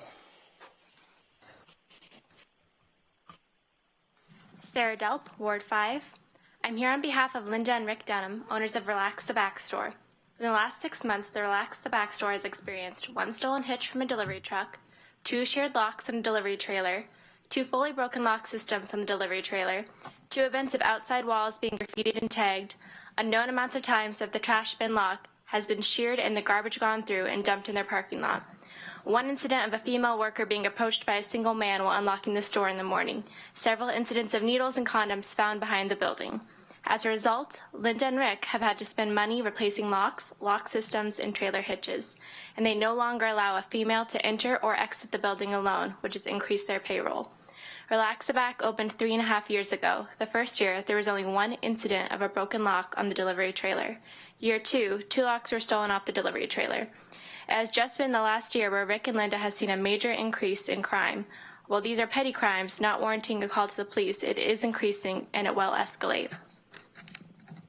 We, the business owners of Eugene, people who have invested their time and their money to create jobs for the community, are asking for a safer environment, an environment where people can move about safely, raise children, and enjoy the community. Thank you. Thank you. Seth Revol, followed by Tom Camus.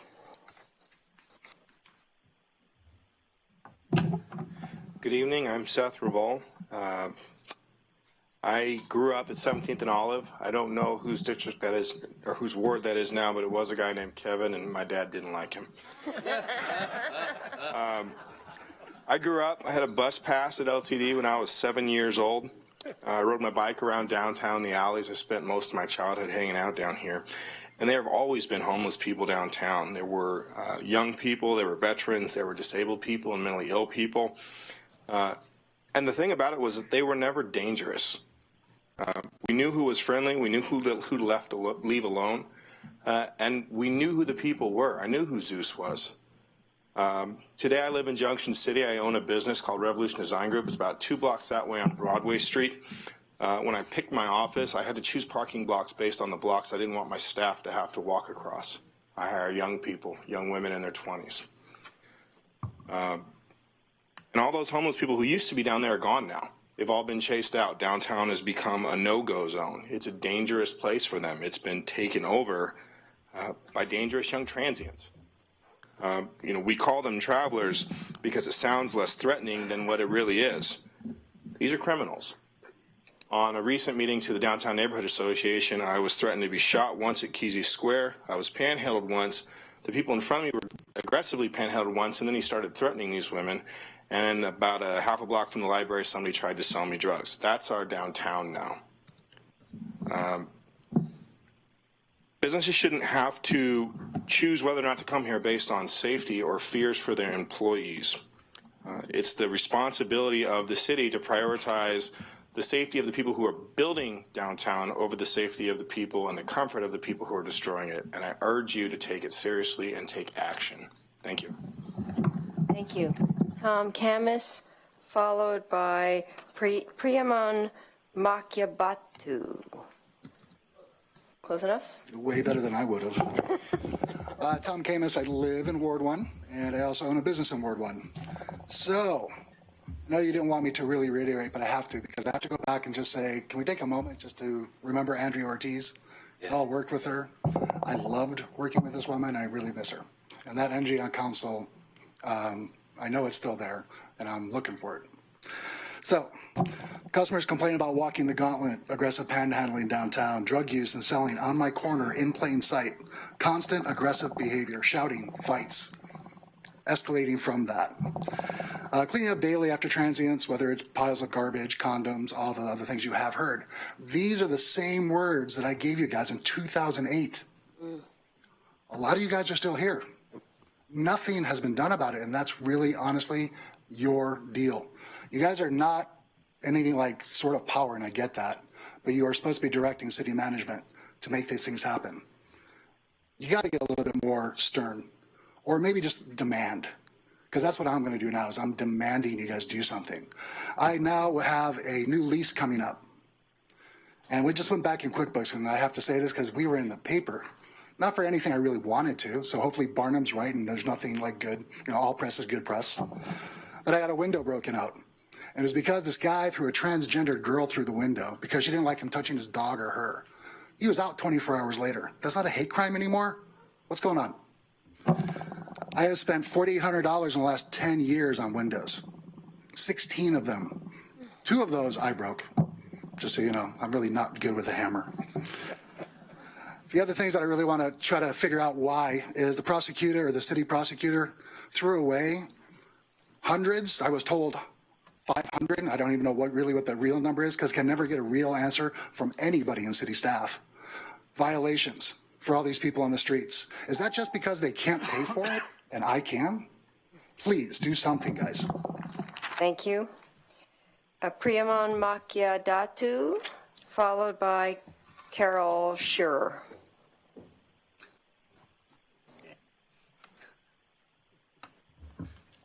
Thank you, Mayor. It's Priyamon McCadith, but it's all right.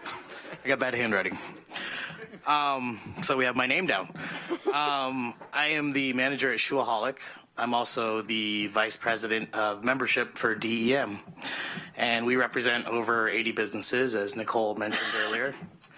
I'm here because I'm concerned about the safety issues downtown, like you guys have been hearing tonight. I spoke last year to you guys right after the incident in the park blocks. I'm sure we all saw that, where the police were surrounded while trying to make an arrest. We've been in downtown for 25 years where we are, but I'm getting feedback from other merchants in my group that have been there for less time, who have leases that are ending, that they're considering moving out of downtown because they feel that there's nothing being done right now to address safety. Downtown has been through, I think, some of its darkest days, hopefully. We've weathered the storm of a failed urban renewal, and we're starting to rejuvenate ourselves. There's more businesses now than there has been in years. But we can't just stop there, and we need to do something to preserve that.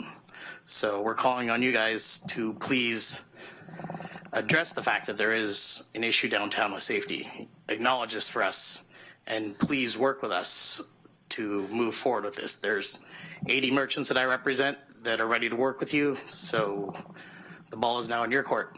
Thank you. Thank you very much. Carol Scherer, followed by Lee DeVoe. Hi, I'm Carol Scheer. I'm in Chris Pryor's ward. And I'm here for strong support for the sanctuary city ordinance. And a friend of mine wanted to be here to present her testimony, but she's not able to, so I'm going to read what it was that she was going to say. Her name is Mung O Wang. I am a U.S. citizen and an attorney practicing law in Eugene, and I am a proud immigrant of the United States. It wasn't an easy road to immigrate to the U.S. from China. It took a lot of worries, a lot of hard work, a lot of heartbreaking moments, a lot of proving myself in 13 years. I have now been a U.S. citizen for 5 years. My road to becoming a U.S. citizen was difficult, but much easier than many. People who were born in this country are very, very lucky because this country has clean air to breathe, the right to freedom of speech, the right to legal representation, and the right to vote. People don't think about it when these rights have been there with them in their daily lives. The country where I was born does not have these rights. Although I have never been an undocumented immigrant, I think about those undocumented immigrants who are not as lucky as me. I wonder why they leave their homes and their families and oftentimes risk everything they have, even their lives, just to be in the United States. I think many came from desperate, life-threatening circumstances.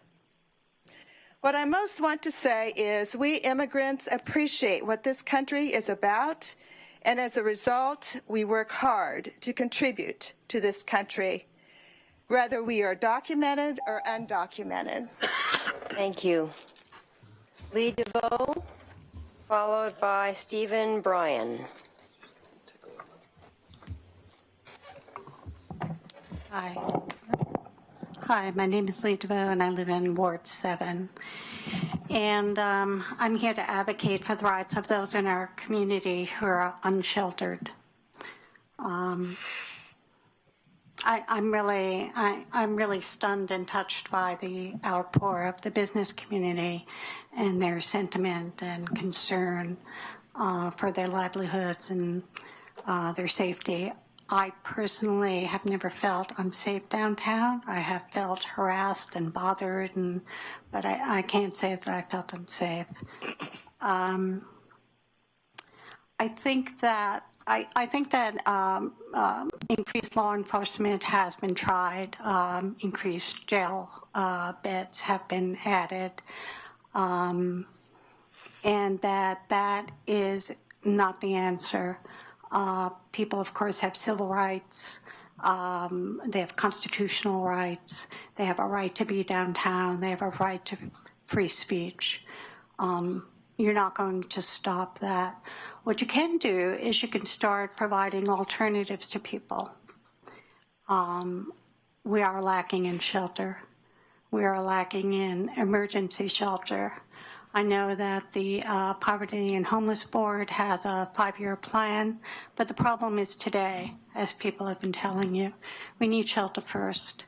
I know that there has been a proposal and approval to expand the Rest Stop program, which has been very successful. However, as far as I know, there's no plan to do that. There's no timeline for that to happen. There's no money allocated. This isn't something that community volunteers can continue to fund themselves. It's just not reasonable. Thank you. Thank you. Stephen Bryan, followed by Thomas Petizar. Hi, my name's Steve Bryan, and I'm in Emily's Ward 1 district. I could echo the current problems with downtown. I live downtown. I walk along Broadway. I've seen public urination.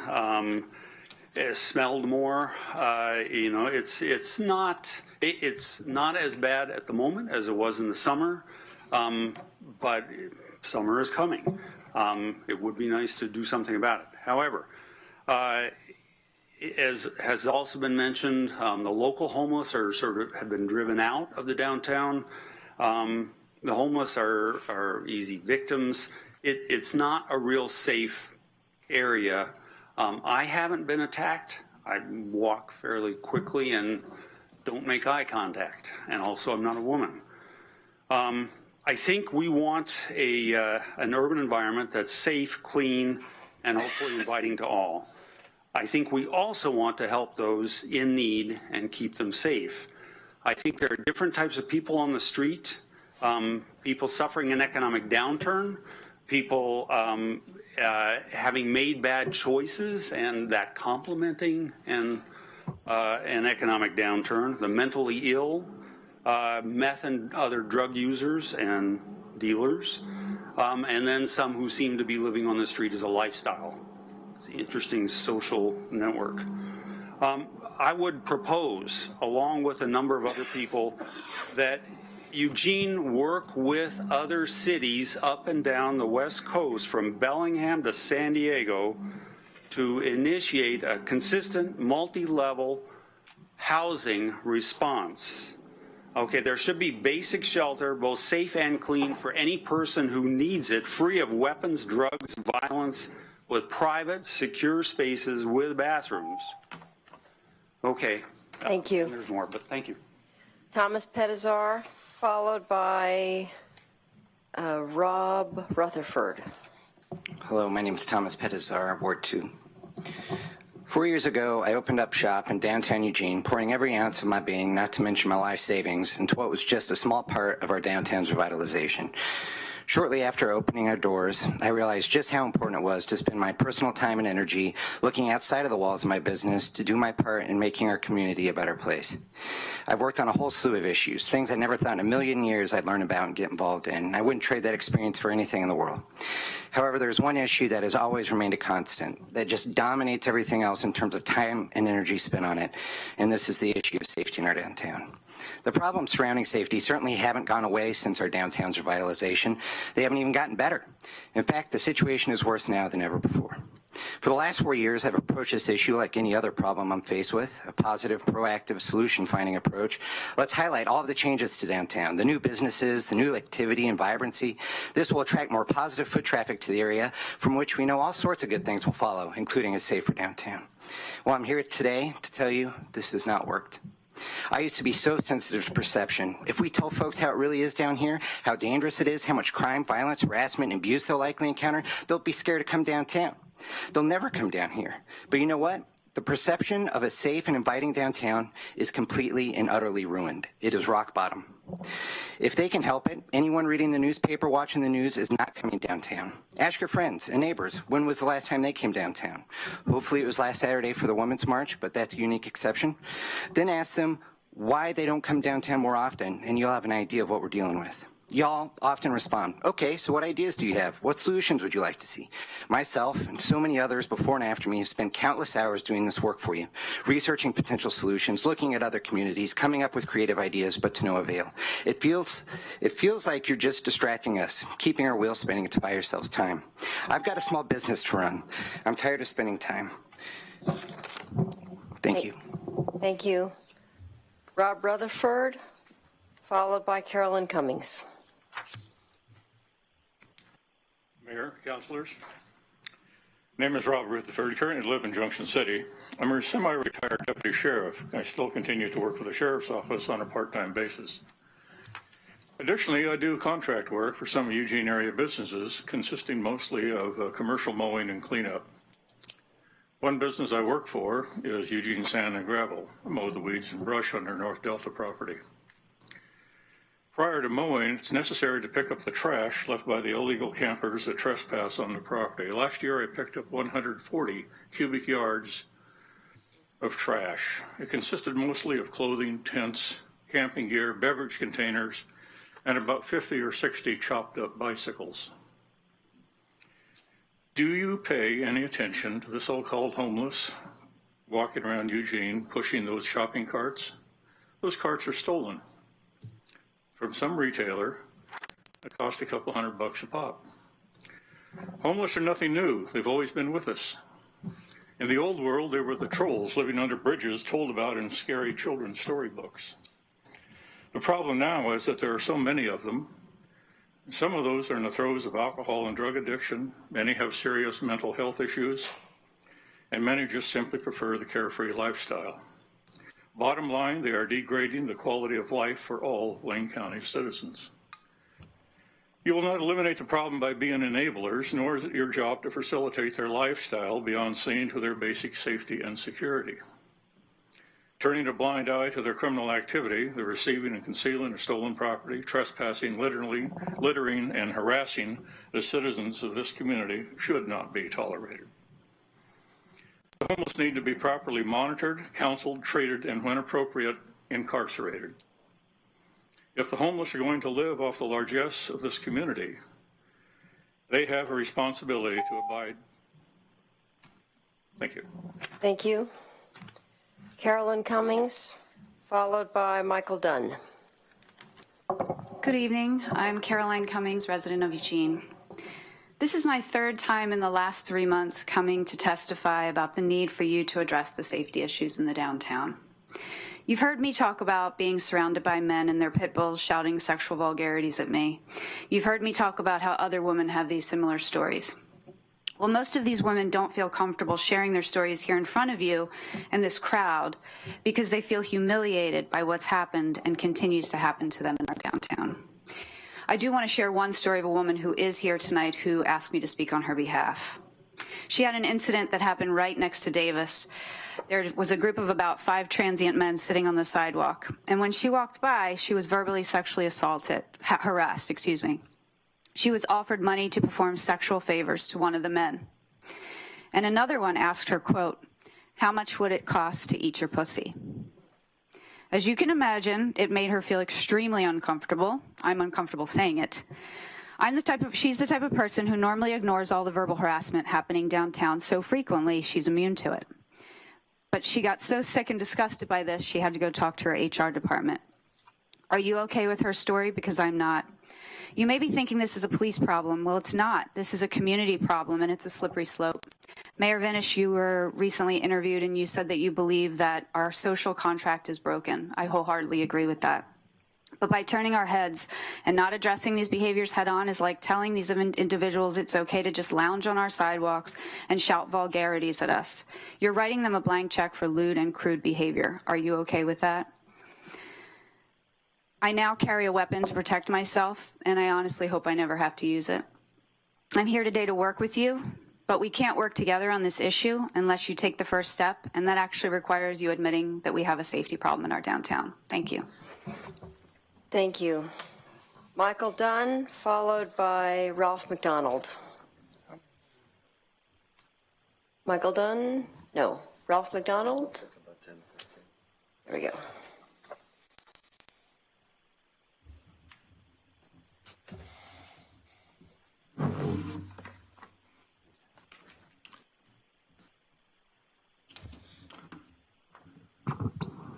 I'm Ralph McDonald. I live in Betty Taylor's Ward 2. Welcome, Mayor Vinish and Councilor Semple.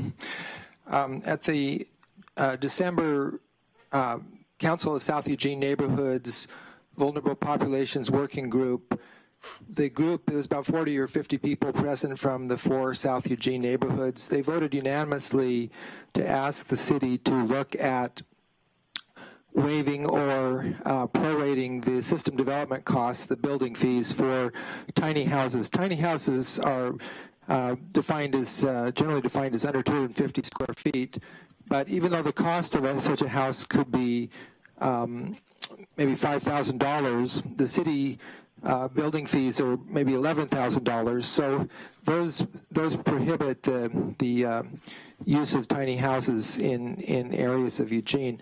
These residences can address 3 problems. One is the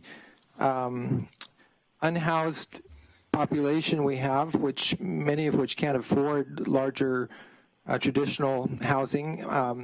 The Conestoga huts that Eugene Opportunity Village uses have been nationally featured. They also reduce the embodied energy to tear down and build larger structures.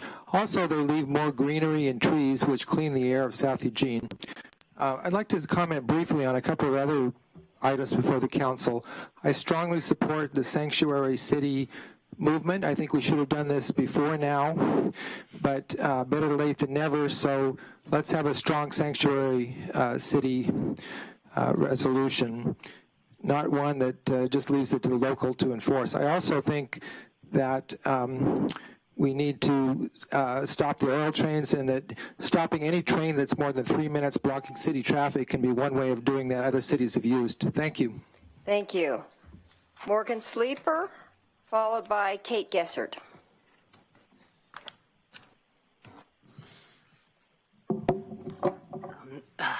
Good evening, City Council. I came here tonight to speak about something completely different, but I guess I will make it brief. My name is Morgan Sleeper. I have lived in Wards 7, 6, and 1 my entire life. Right now I'm living in the River Road neighbors. I once lived in Ward 5, but it was very expensive. I came here tonight because I wanted to support the continued strengthening of the rental code and the removal of the sunset clause.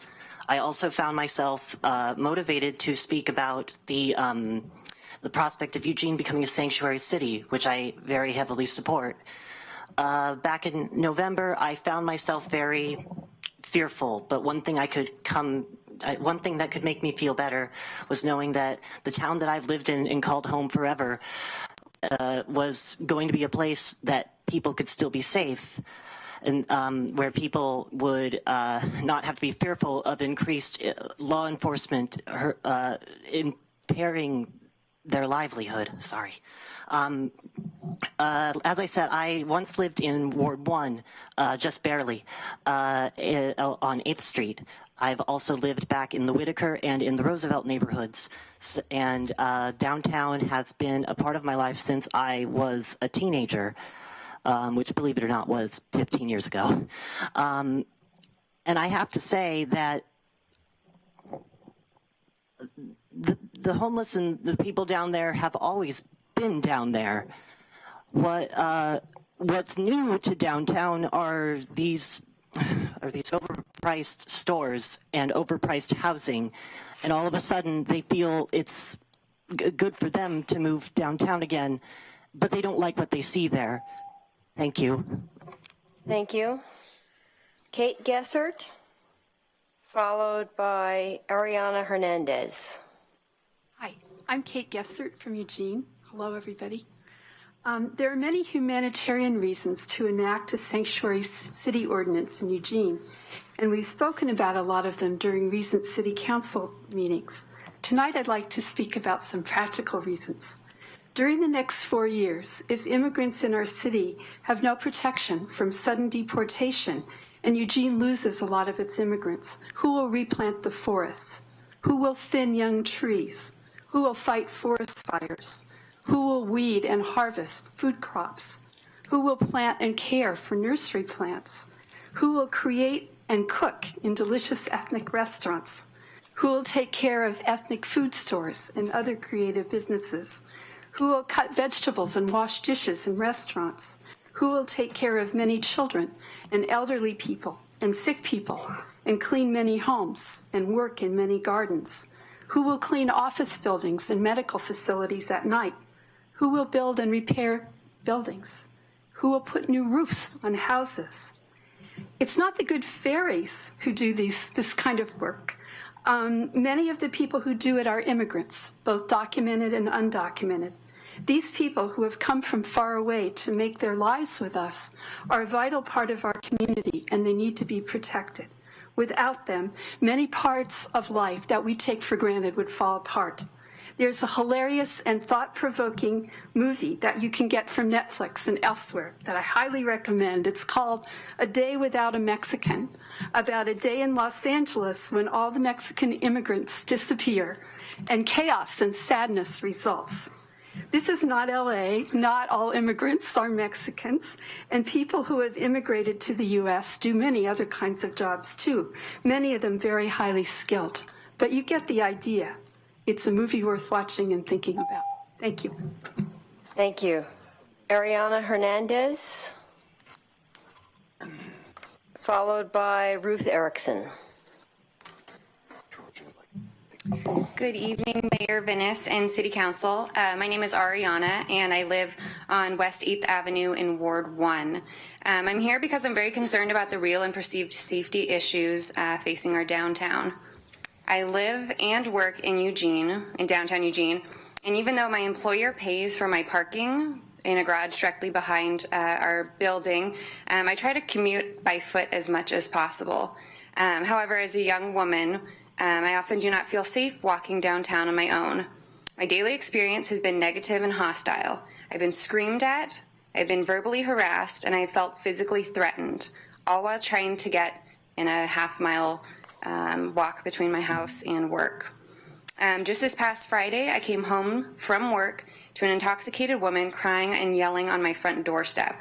I was not able to get inside until she left. I was not able to get inside my own home, the place I should feel the most safe and protected. I stood outside vulnerable and alone until she decided to move to someone else's doorstep. I am here asking you as a council to acknowledge that we are facing real safety issues downtown and then commit to finding solutions that will provide a baseline of safety for everyone. Thank you. Thank you. Ruth Erickson, followed by Brian Erickson.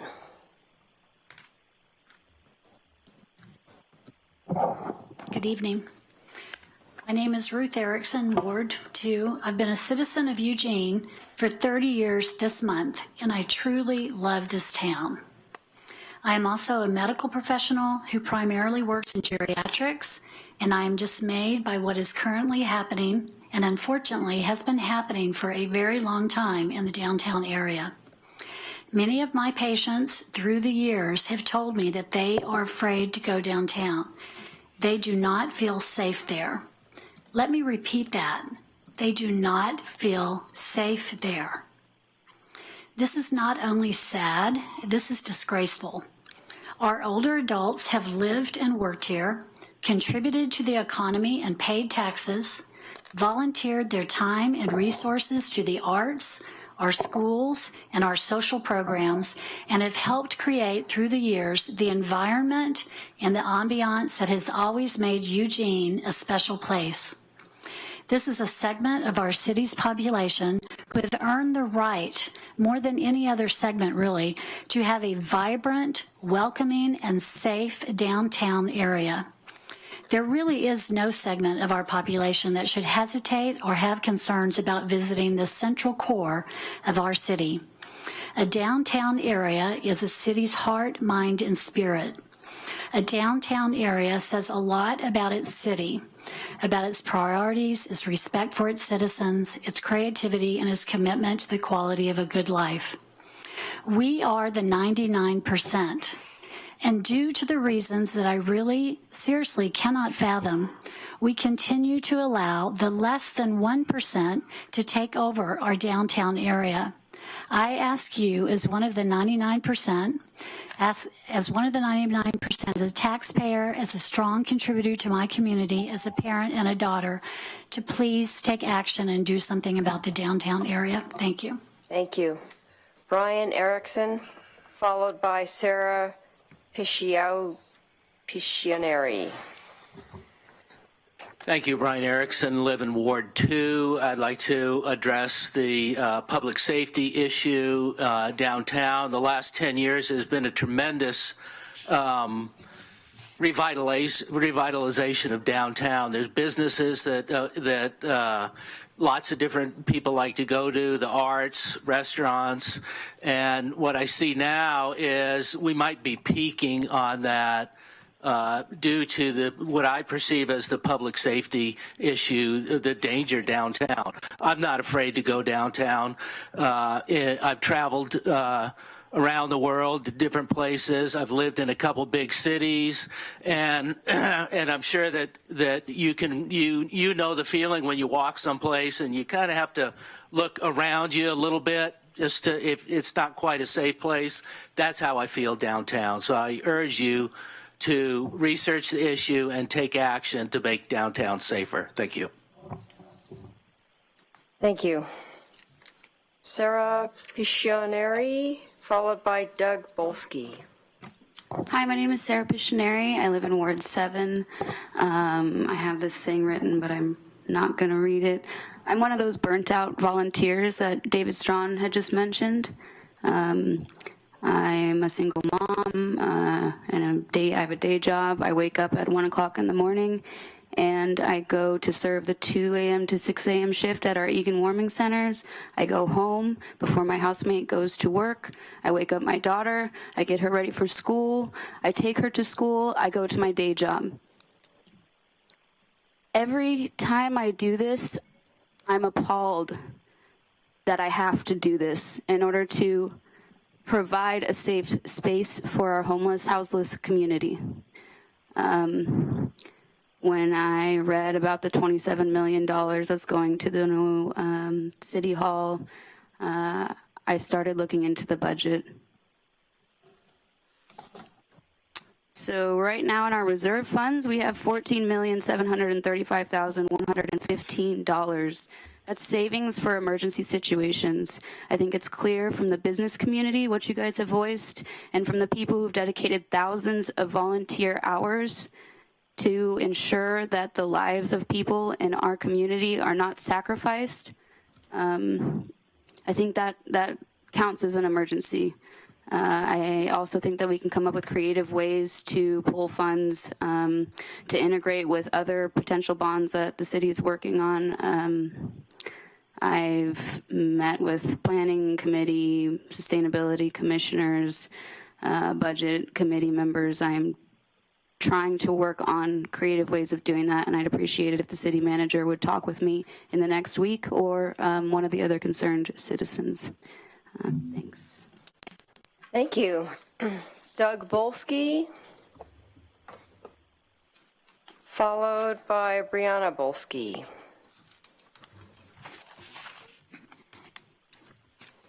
Hi, my name is Doug Bolsky. I live in Ward 1. I'm also the owner of Granite Properties and the principal developer for the Olive Lofts project. I don't think there's anything more I can say about downtown that hasn't been said tonight about public safety. Things that I used to find to be unacceptable, level of litter, human waste, drug use, and drug paraphernalia left on properties in downtown, I now find to just be normal downtown life. The things that bother me the most now are the things that my wife tells me when she comes home after walking down Broadway Street. The way that women are treated in downtown is completely unacceptable. And if we want to continue to have people invest in downtown, we need to do something about the public safety issue. Thank you. Thank you. Brianna Bolsky, followed by Susan Costa.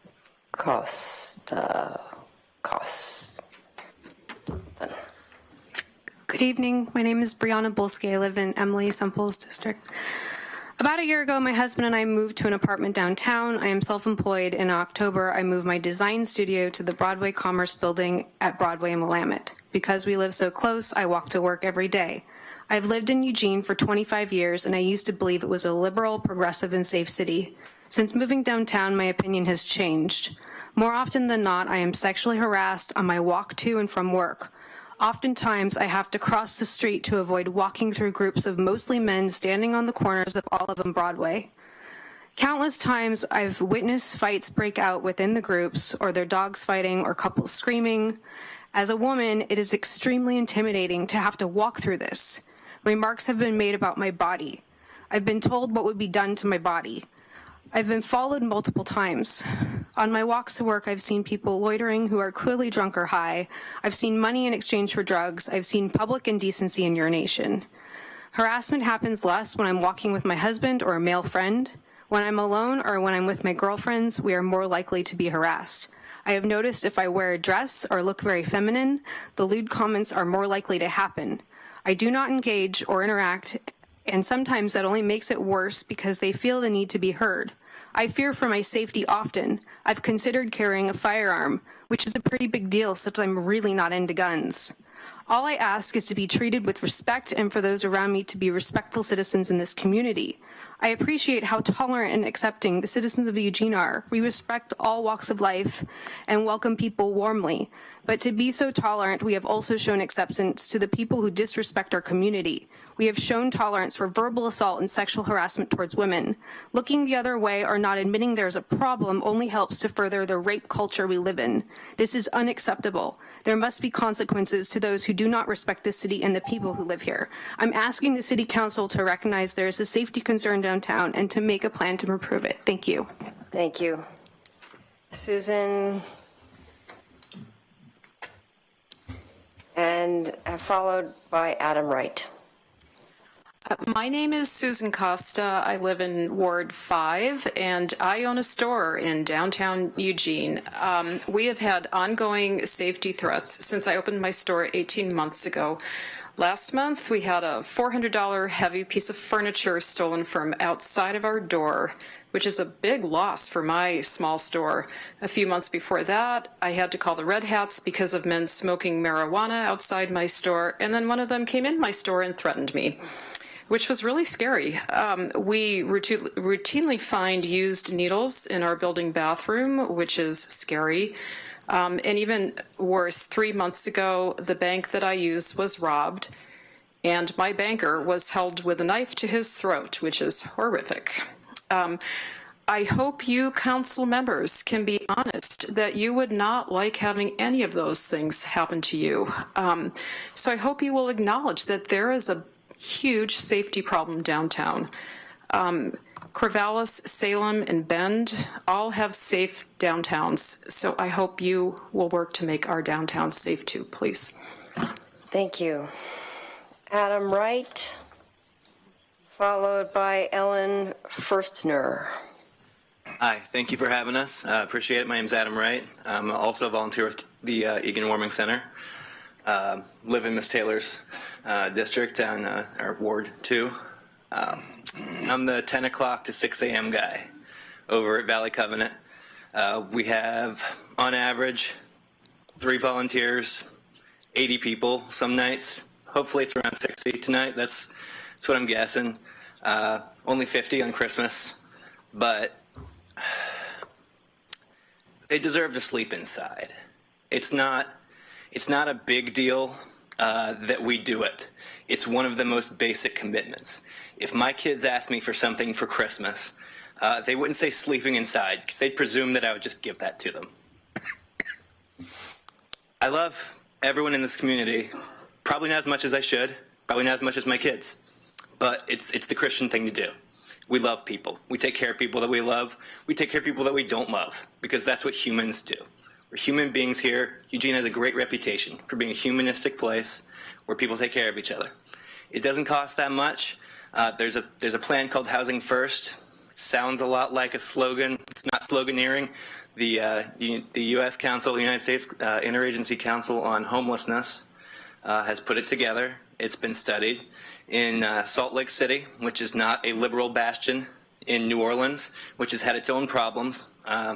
85% success rate over 10 years. Something that works 85% of the time, it's a slam dunk. I mean, what municipal projects work 85% of the time? It's sitting out there. This gets people off the streets, and it doesn't put them back there. I'm not talking about shelter. I'm talking about getting people off the streets so they can get clean, get their act together, give them a home. They'll be okay. You have a home, you're okay. If you don't, you're not, and that's it. No one's going to get clean on the streets. That's about it. Thanks. Thank you. Ellen Firstner, followed by Bonnie Glass. Good evening. My name is Ellen Firstner, and I live in Marcola, about 25 miles northeast of here, but I consider Eugene my city. I was born in Amsterdam, the Netherlands, and I am an immigrant. I arrived here 50 years ago this March, and I'm settled here. I have a family, including 3 sons who were born in the United States. I've been here 50 years, and now I fear. I tell myself it is ridiculous. I am not a fearful person. Yet there is a rock in my stomach that won't go away.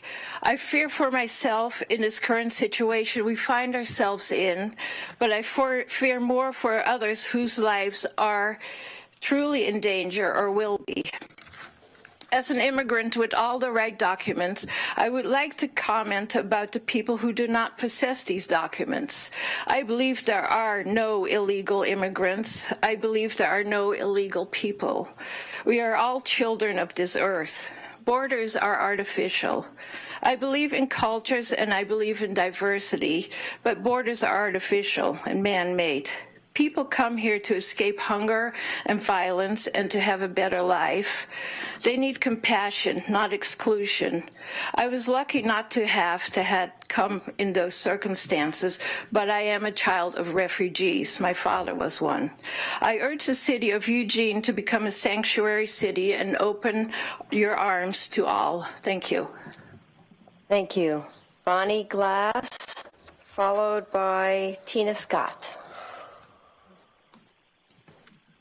Hello, good evening, Mayor Minnis and City Council. My name is Bonnie Glass. I live in Ward 8, and I, along with my husband, own Euphoria Chocolate. We opened up a store in downtown Eugene 13 months ago, and since that time, I've become incredibly concerned about the public safety and livability issues facing downtown, both as a business owner and as a person who frequents downtown businesses. In the 13 months we've been open, we've struggled with shoplifting. By the way, this is a short list of what we struggled with. Shoplifting, vandalism, multiple occasions of human excrement, and concerns about the safety of our employees. Many customers have told us they won't shop at our new store because they don't want to come downtown because they don't feel it's safe. and that's a concern for us as we've decided to invest in downtown because we believe in downtown. We happen to believe that a vibrant downtown not only benefits the downtown area, but the city as a whole for growth, particularly for jobs. So I am here tonight, along with other business owners and concerned citizens, asking you to acknowledge that there's a safety and livability issue downtown. We want to find real and equitable solutions that reflect the values of our community, but ensure a baseline of safety for everyone. Thank you. Thank you. Tina Scott, followed by Nancy Van Buskirk. Good evening. My name is Tanae Scott, and I am co-owner of Nest on the corner of 8th and Willamette. I can repeat everything that everyone's talked about regarding safety. In the last month, we have rescued 2 heroin overdoses, watched a gentleman defecate in front of a family. We've heard from our customers that they don't come down anymore because they're afraid. I've heard all of this tonight. I've heard a lot of people ask you to come up with ideas, and I've already sat in my business coming up with these ideas. We used to joke that Springfield was our ugly sister, but it seems as though she's put on a really pretty dress. She's passed the no panhandling law. Unfortunately, we're getting all of the excess over here now. But I'm thinking if there's a no panhandling law, a no loitering law, and a no vagrancy law downtown proper, it would help us. I've been in business for 7 years, and my business is severely declining this year. So hopefully something can be done because we are the foundation and we are crumbling. So thank you. Thank you. Nancy Van Buskirk. Nancy must have gone. Sylvan Magnus.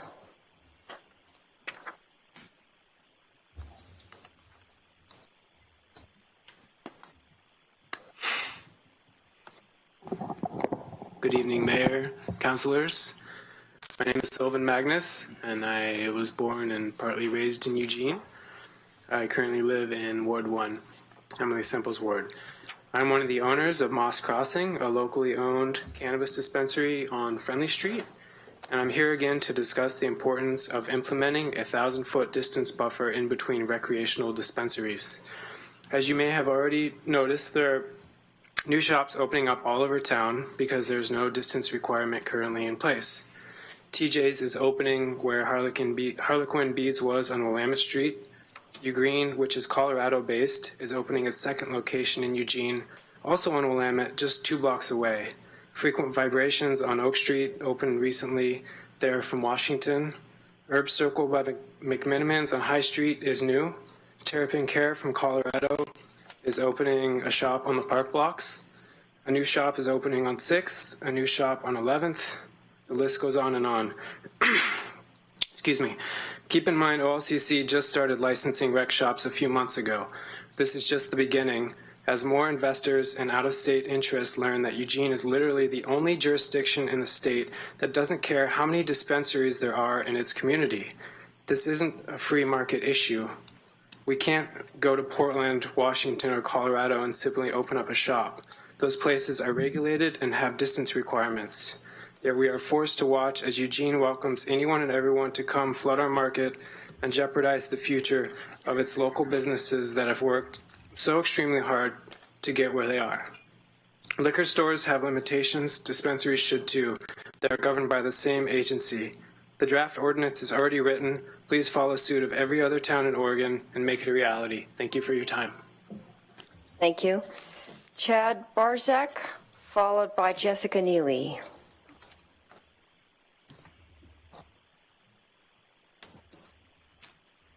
Hi there. My name is Chad Barzak. I'm a business owner downtown. I'm here tonight because I have a desire to see the Eugene downtown core become a thriving, successful, and livable area that rivals other cities of similar size. We are a locally based software company that currently employs 55 full-time employees downtown. I'm deeply concerned about the current public safety issues facing downtown. It's absolutely critical for us to be able to provide a safe and secure work environment which starts outside our own walls. My concern is for all of our employees, myself included. Since moving to our location downtown 2 years ago, we've had many reports of physical threats, aggressive behavior, strong uneasiness simply walking to work. We want our employees to feel safe to go to lunch, go shopping after work, even stay later in the evening to support local businesses downtown. At the moment, it's simply unsafe for many to feel comfortable doing this. I've personally witnessed and experienced intimidating and physical threatening behavior downtown, so much so that I'm often uneasy with the prospect of bringing potential new employees or business partners downtown. To me, this is a huge barrier to our business, other businesses, and Eugene's overall success as a community. As a traded business sector, this helps the overall business community. However, without a safe work environment downtown, we may quickly lose talented individuals to other cities and companies where they are not fearful walking to work every day. I would like to recommend to the City Council that you promote a safer and more inviting community downtown. The first step in this process is recognizing that we have a serious problem and that the problem is simply not homelessness. The problem is drug abuse, organized crime, outright disregard for authority. Many of the people I've personally had encounters with are not down on their luck homeless people or homeless individuals without any options. Eugenians are overwhelmingly kind, generous, and we have many resources for those in need, albeit we could use more. The problem is not with those that truly need help, but those that refuse it. Thank you. Thank you. Jessica Neely, followed by Brittany Quick-Warner. Jessica here? Is Brittany here?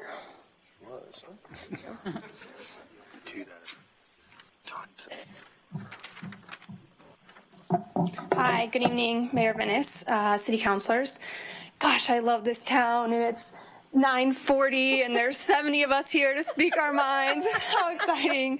I'm also here to talk about public safety downtown. Many of you know that because I've had a lot of really great conversations with you about the issues we're facing. I've also been working with all of these really passionate, committed folks for the last several years on improving downtown, but we're hitting this unavoidable barrier to that success with this public safety issue. I spend nearly every day downtown. I'm constantly sexually harassed. I have a pretty high level of self-safety, but I'm finding myself victim of all these things that people are saying too, things that I always thought was kind of just a perception. It's not. It's actually happening downtown. And we got to do something about it. It starts with recognizing publicly that we have a problem.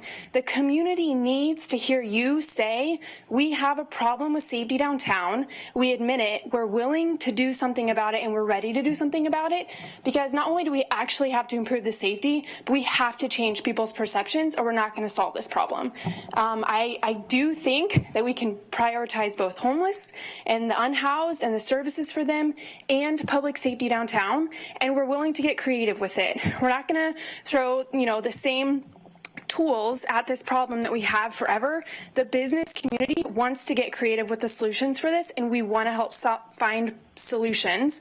But we need you to wave the flag that you guys recognize there's a problem and that you're willing to do something about it, and you have the courage to implement some of the awesome ideas that the city staff has, because I know they've been working on it, as have we, and I know some of you. You have to have the courage to implement those things. Thanks.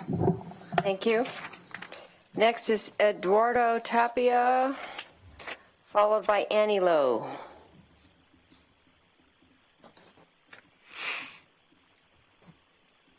Hi, my name is Eduardo Tapia. I live in Southeast Eugene, and I use my hands, knowledge, and experience to help produce the wine that makes Oregon so famous and many of us enjoy.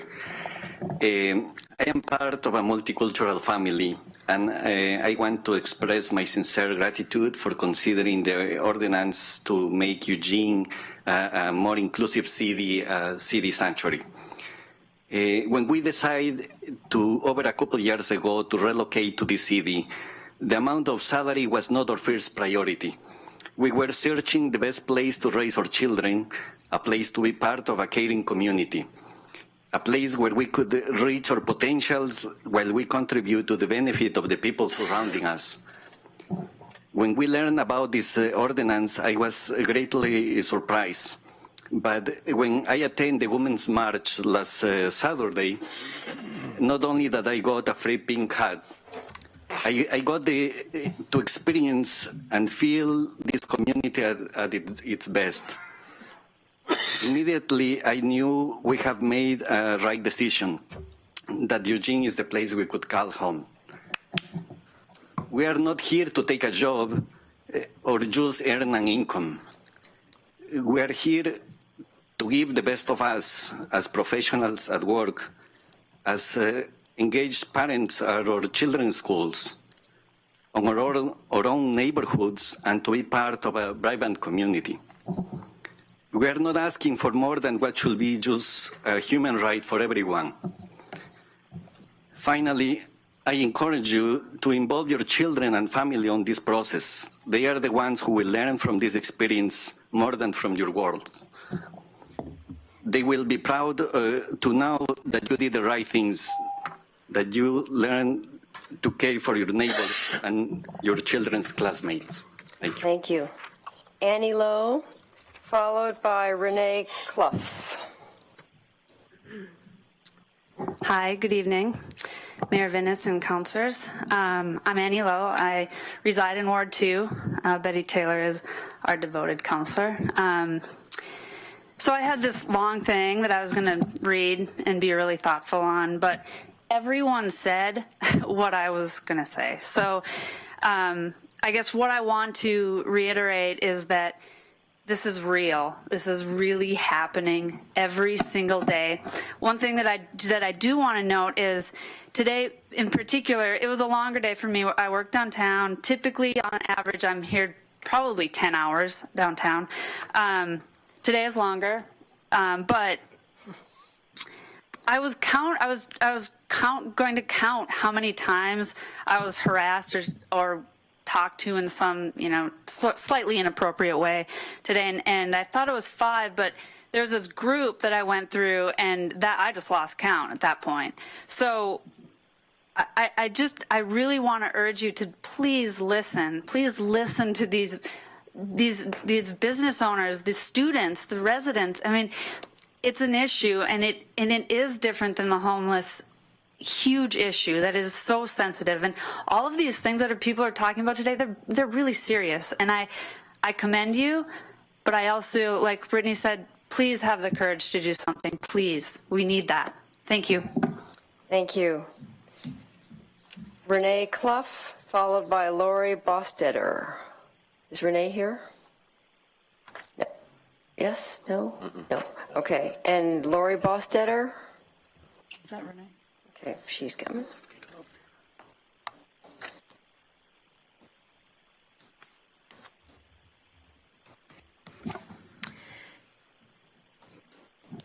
Hi, I'm Lori Bostetter. I grew up in Ward 2, and I have lived all my adult life in Ward 4. Boy, we have some thorny issues, don't we? I have been a businesswoman all my adult life. I worked in downtown for 10 years, and I am stunned and distressed at what I'm hearing. I don't work downtown currently, but that's a big change from 5 years ago.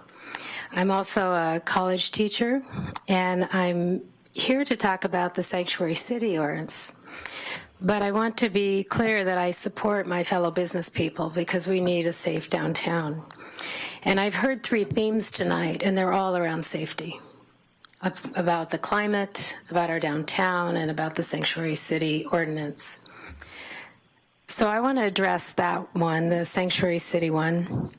Many of you know the history of our state, that it was founded to escape the strife of the Civil War, and that in our Constitution, we were the only state that had racism in our Constitution, and only during my lifetime did that fully get rectified.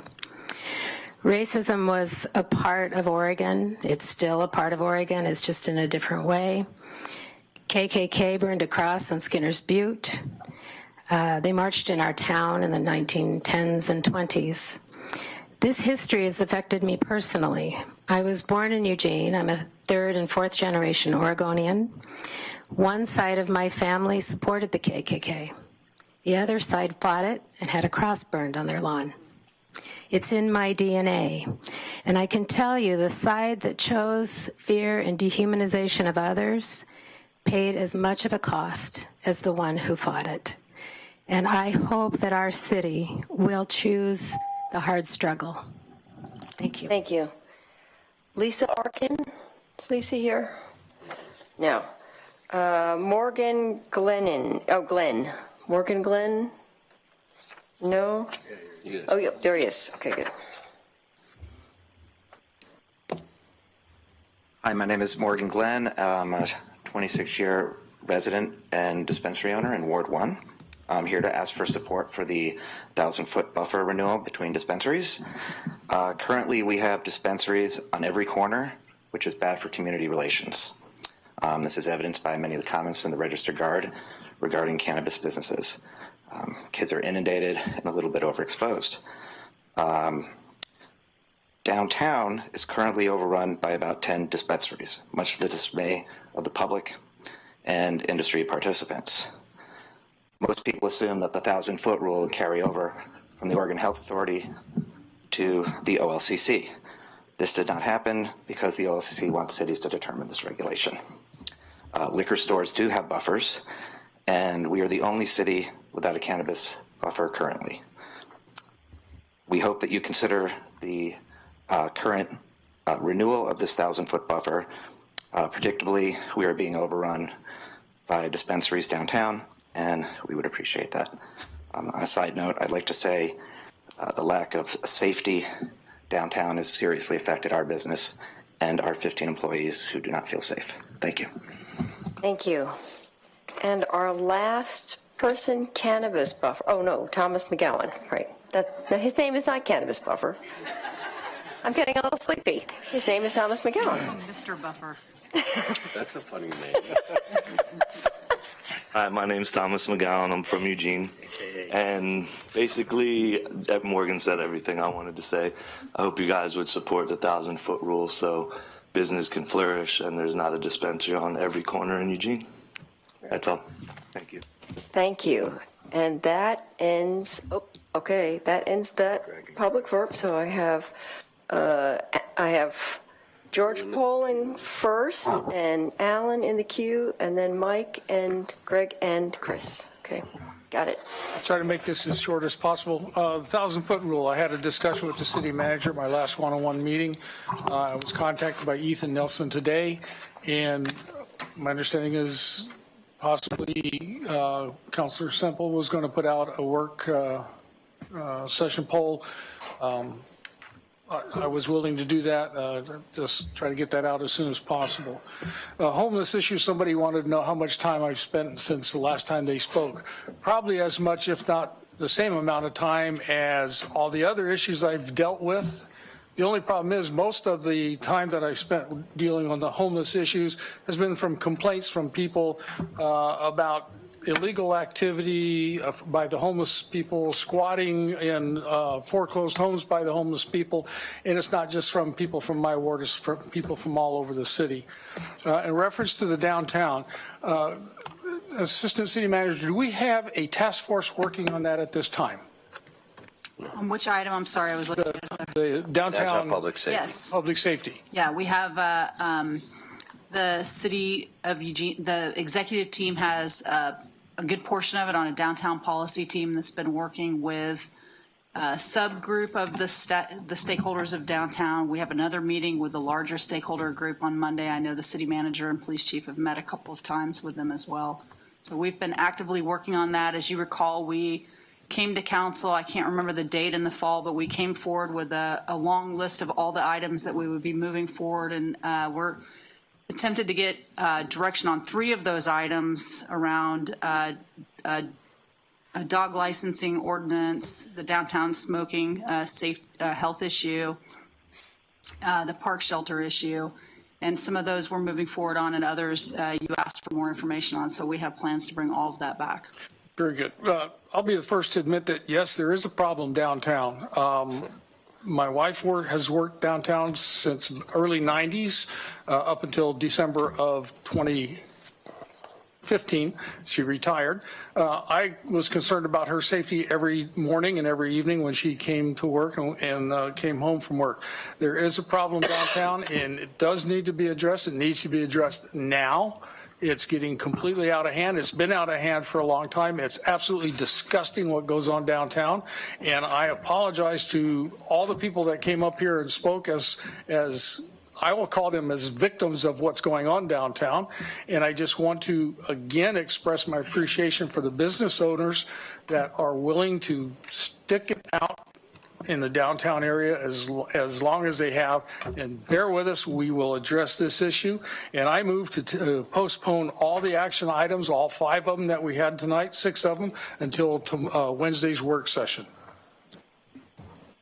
I don't even know what to do with that. Do we need a second to that? I'll second. Discussion? We have a new queue now. Easy. Is there are any of these things that need to be done tonight? Well, or can they wait? Not necessarily. So the one that has the closest timeline restriction is item number 5, the ordinance on licensing of the marijuana facility. That has a February 1st. You need to take action by February 1st.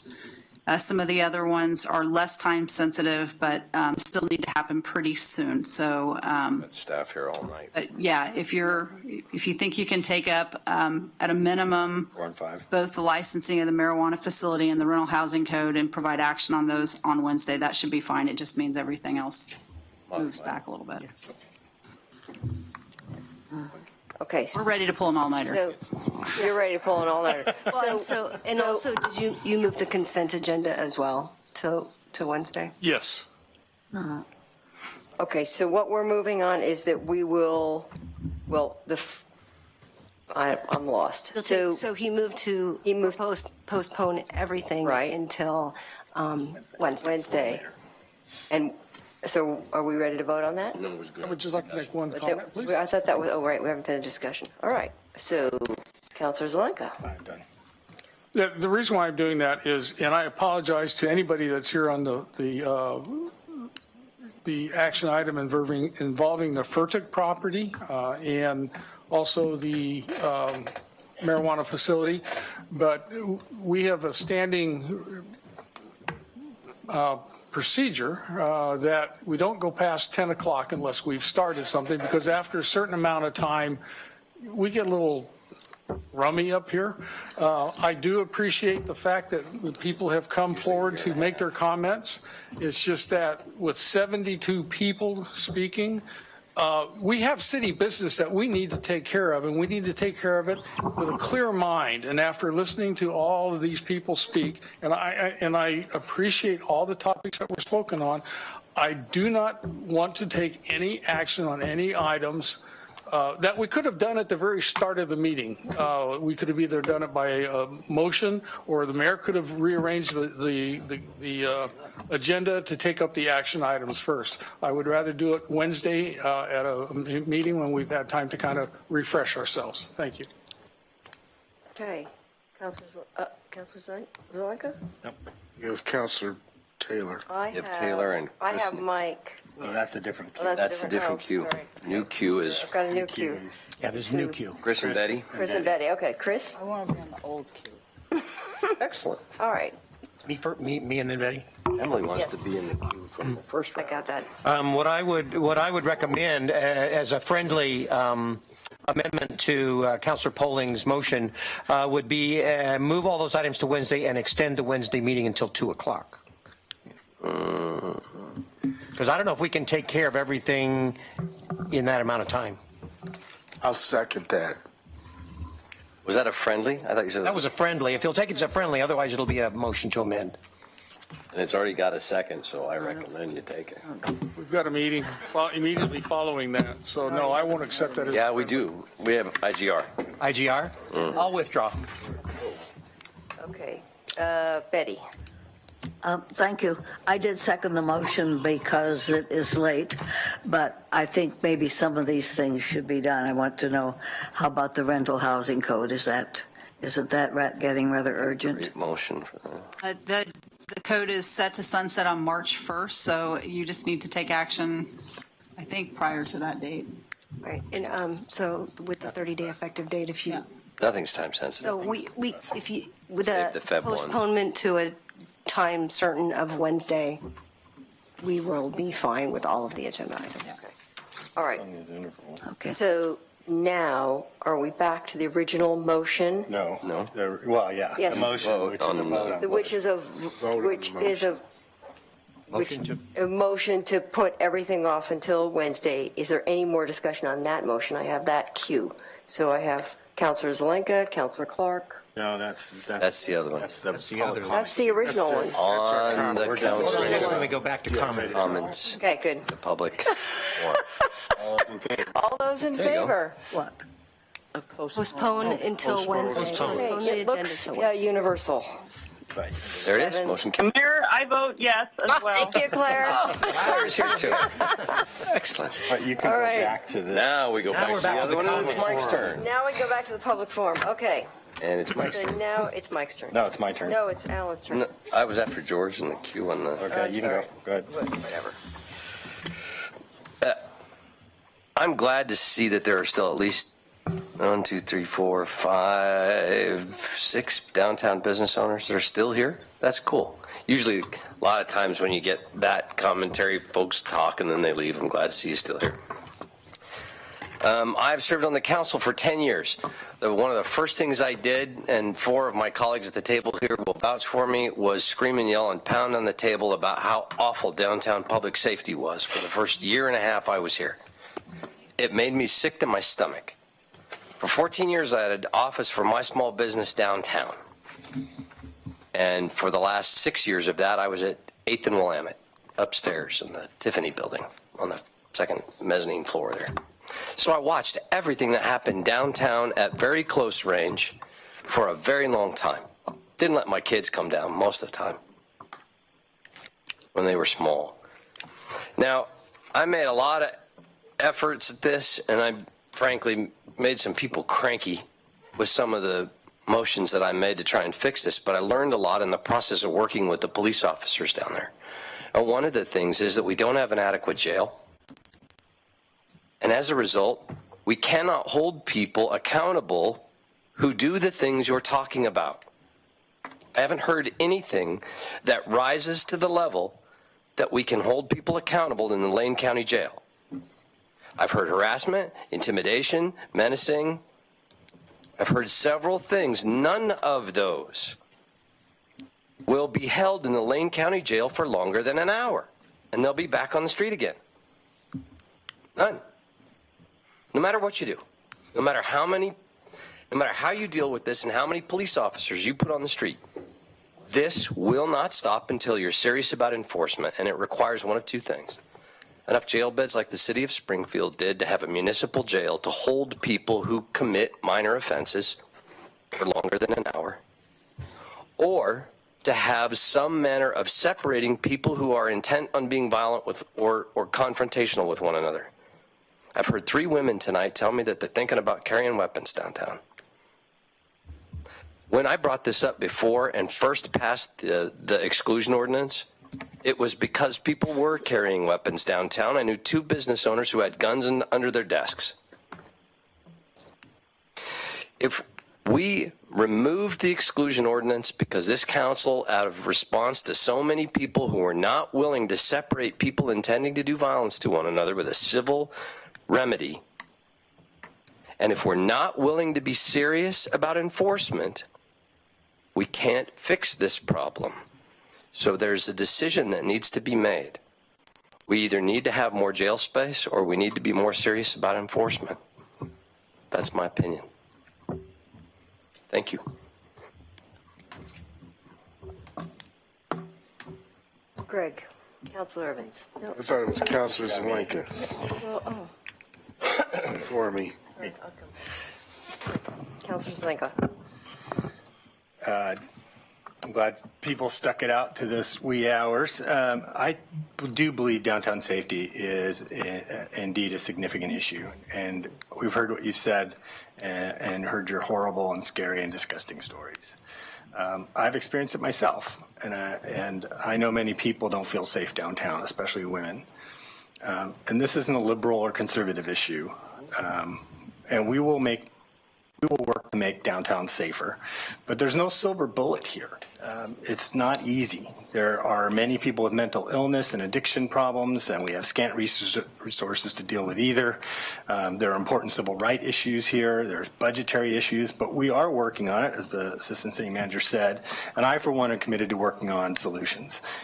If I've learned something in the 10 years I've been on the council, is that the city council works on the squeaky wheel issue, or squeaky wheel theory, and you've been heard. Number two, I was glad to be in the protest on Saturday with 10,000 of my closest friends. That was awesome energy. You could really feel it was palpable, and we need to harness that and prevent the rollback of our rights, our health care, and our environmental protections. So it's important to remember that while we lost, we are still the majority. Number three, thanks for your patience on the CRO ad hoc committee. We're getting it going.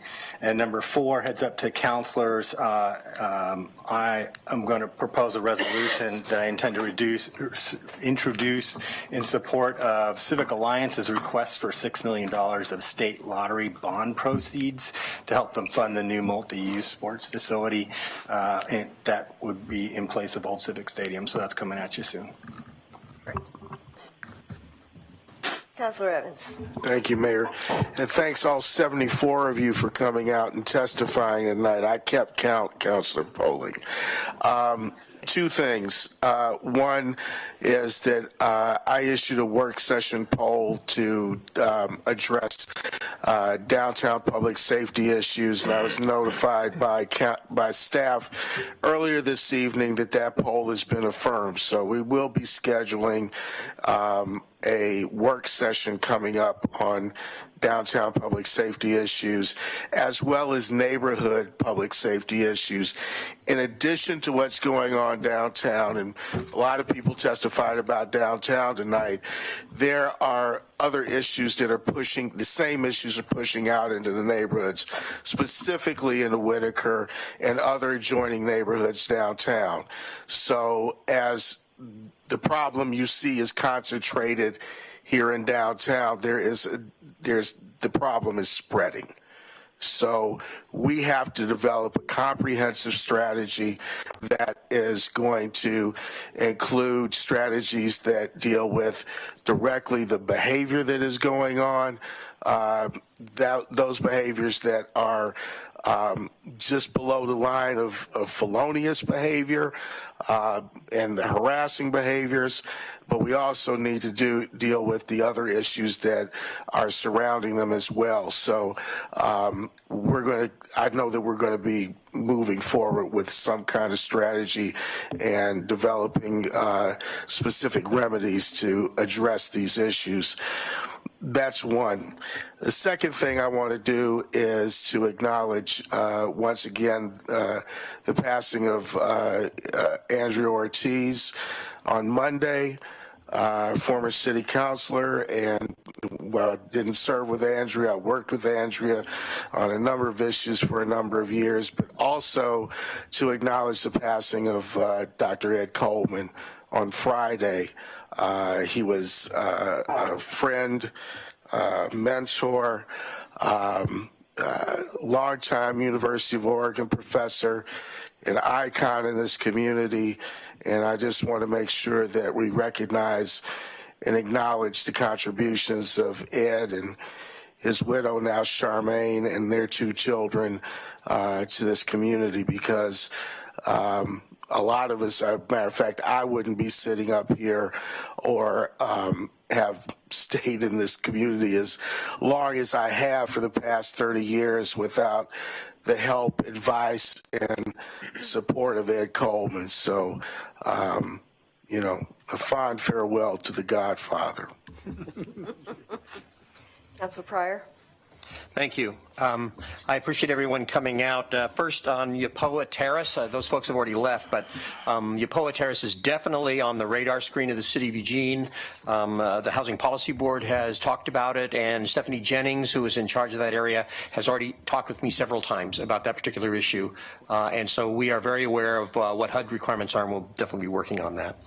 And a couple of themes I heard tonight. I heard a number of folks speak to the desire that we be as compassionate as we can around the condition of homelessness. It's an enormous issue, requires a lot of compassion.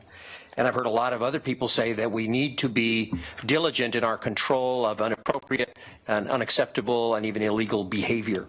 And rather than look at this desire to be compassionate to the condition and to control the bad behavior as being exclusive or at odds with each other, they are actually two strategies that are achieving the same outcome, which is a happier, healthier, and safer community. And so by having an effort that puts the two of those together, enforcing and controlling and managing inappropriate and illegal behavior, while at the same time finding ways to demonstrate our compassion for a condition many people can't control, are two ways we can begin to do something about it. But I've participated in the past in efforts to talk about downtown and homelessness and safety, and one thing they had all in common was we spent a lot of time talking and nothing ever came from it. The reports are all still sitting on the shelves, probably in chronological order, which is frustrating, both to us and to you. And the one element that is missing from beginning to approach do something about it is to commit resources. Doing something about it means you put your money where your mouth is. And we need to commit resources immediately, as I've heard said. And that is an immediate type of conversation, but even greater than that, because this is such a large issue. I'm prepared at the next Budget Committee meeting, at the upcoming Budget Committee process, to discuss and propose the commitment of significant capital investment in a solution not only around the compassionate condition side, but also around the inappropriate and illegal controlling behavior side. And I think by funding and putting resources behind both of those strategies, we can do more than just the talking we've done in the past. Putting resources behind it is the first step to actually doing something about it. And so I look forward to the conversation, not only the one we're going to have now, but also the one we will also, I promise you, have again in the future. And with resources, we may actually begin to do something. Thank you. Councilor Semple. Thank you, Mayor. Thank you to everyone who came tonight. The reason we're here really is to listen to you. I will have a poll out tomorrow about the 1,000-foot buffer for the marijuana dispensaries. I hope that I can get answers really quickly because the other dispensaries are coming, and I think we need to protect our hometown business people. This is an opportunity to get more local jobs. We have a safety problem downtown.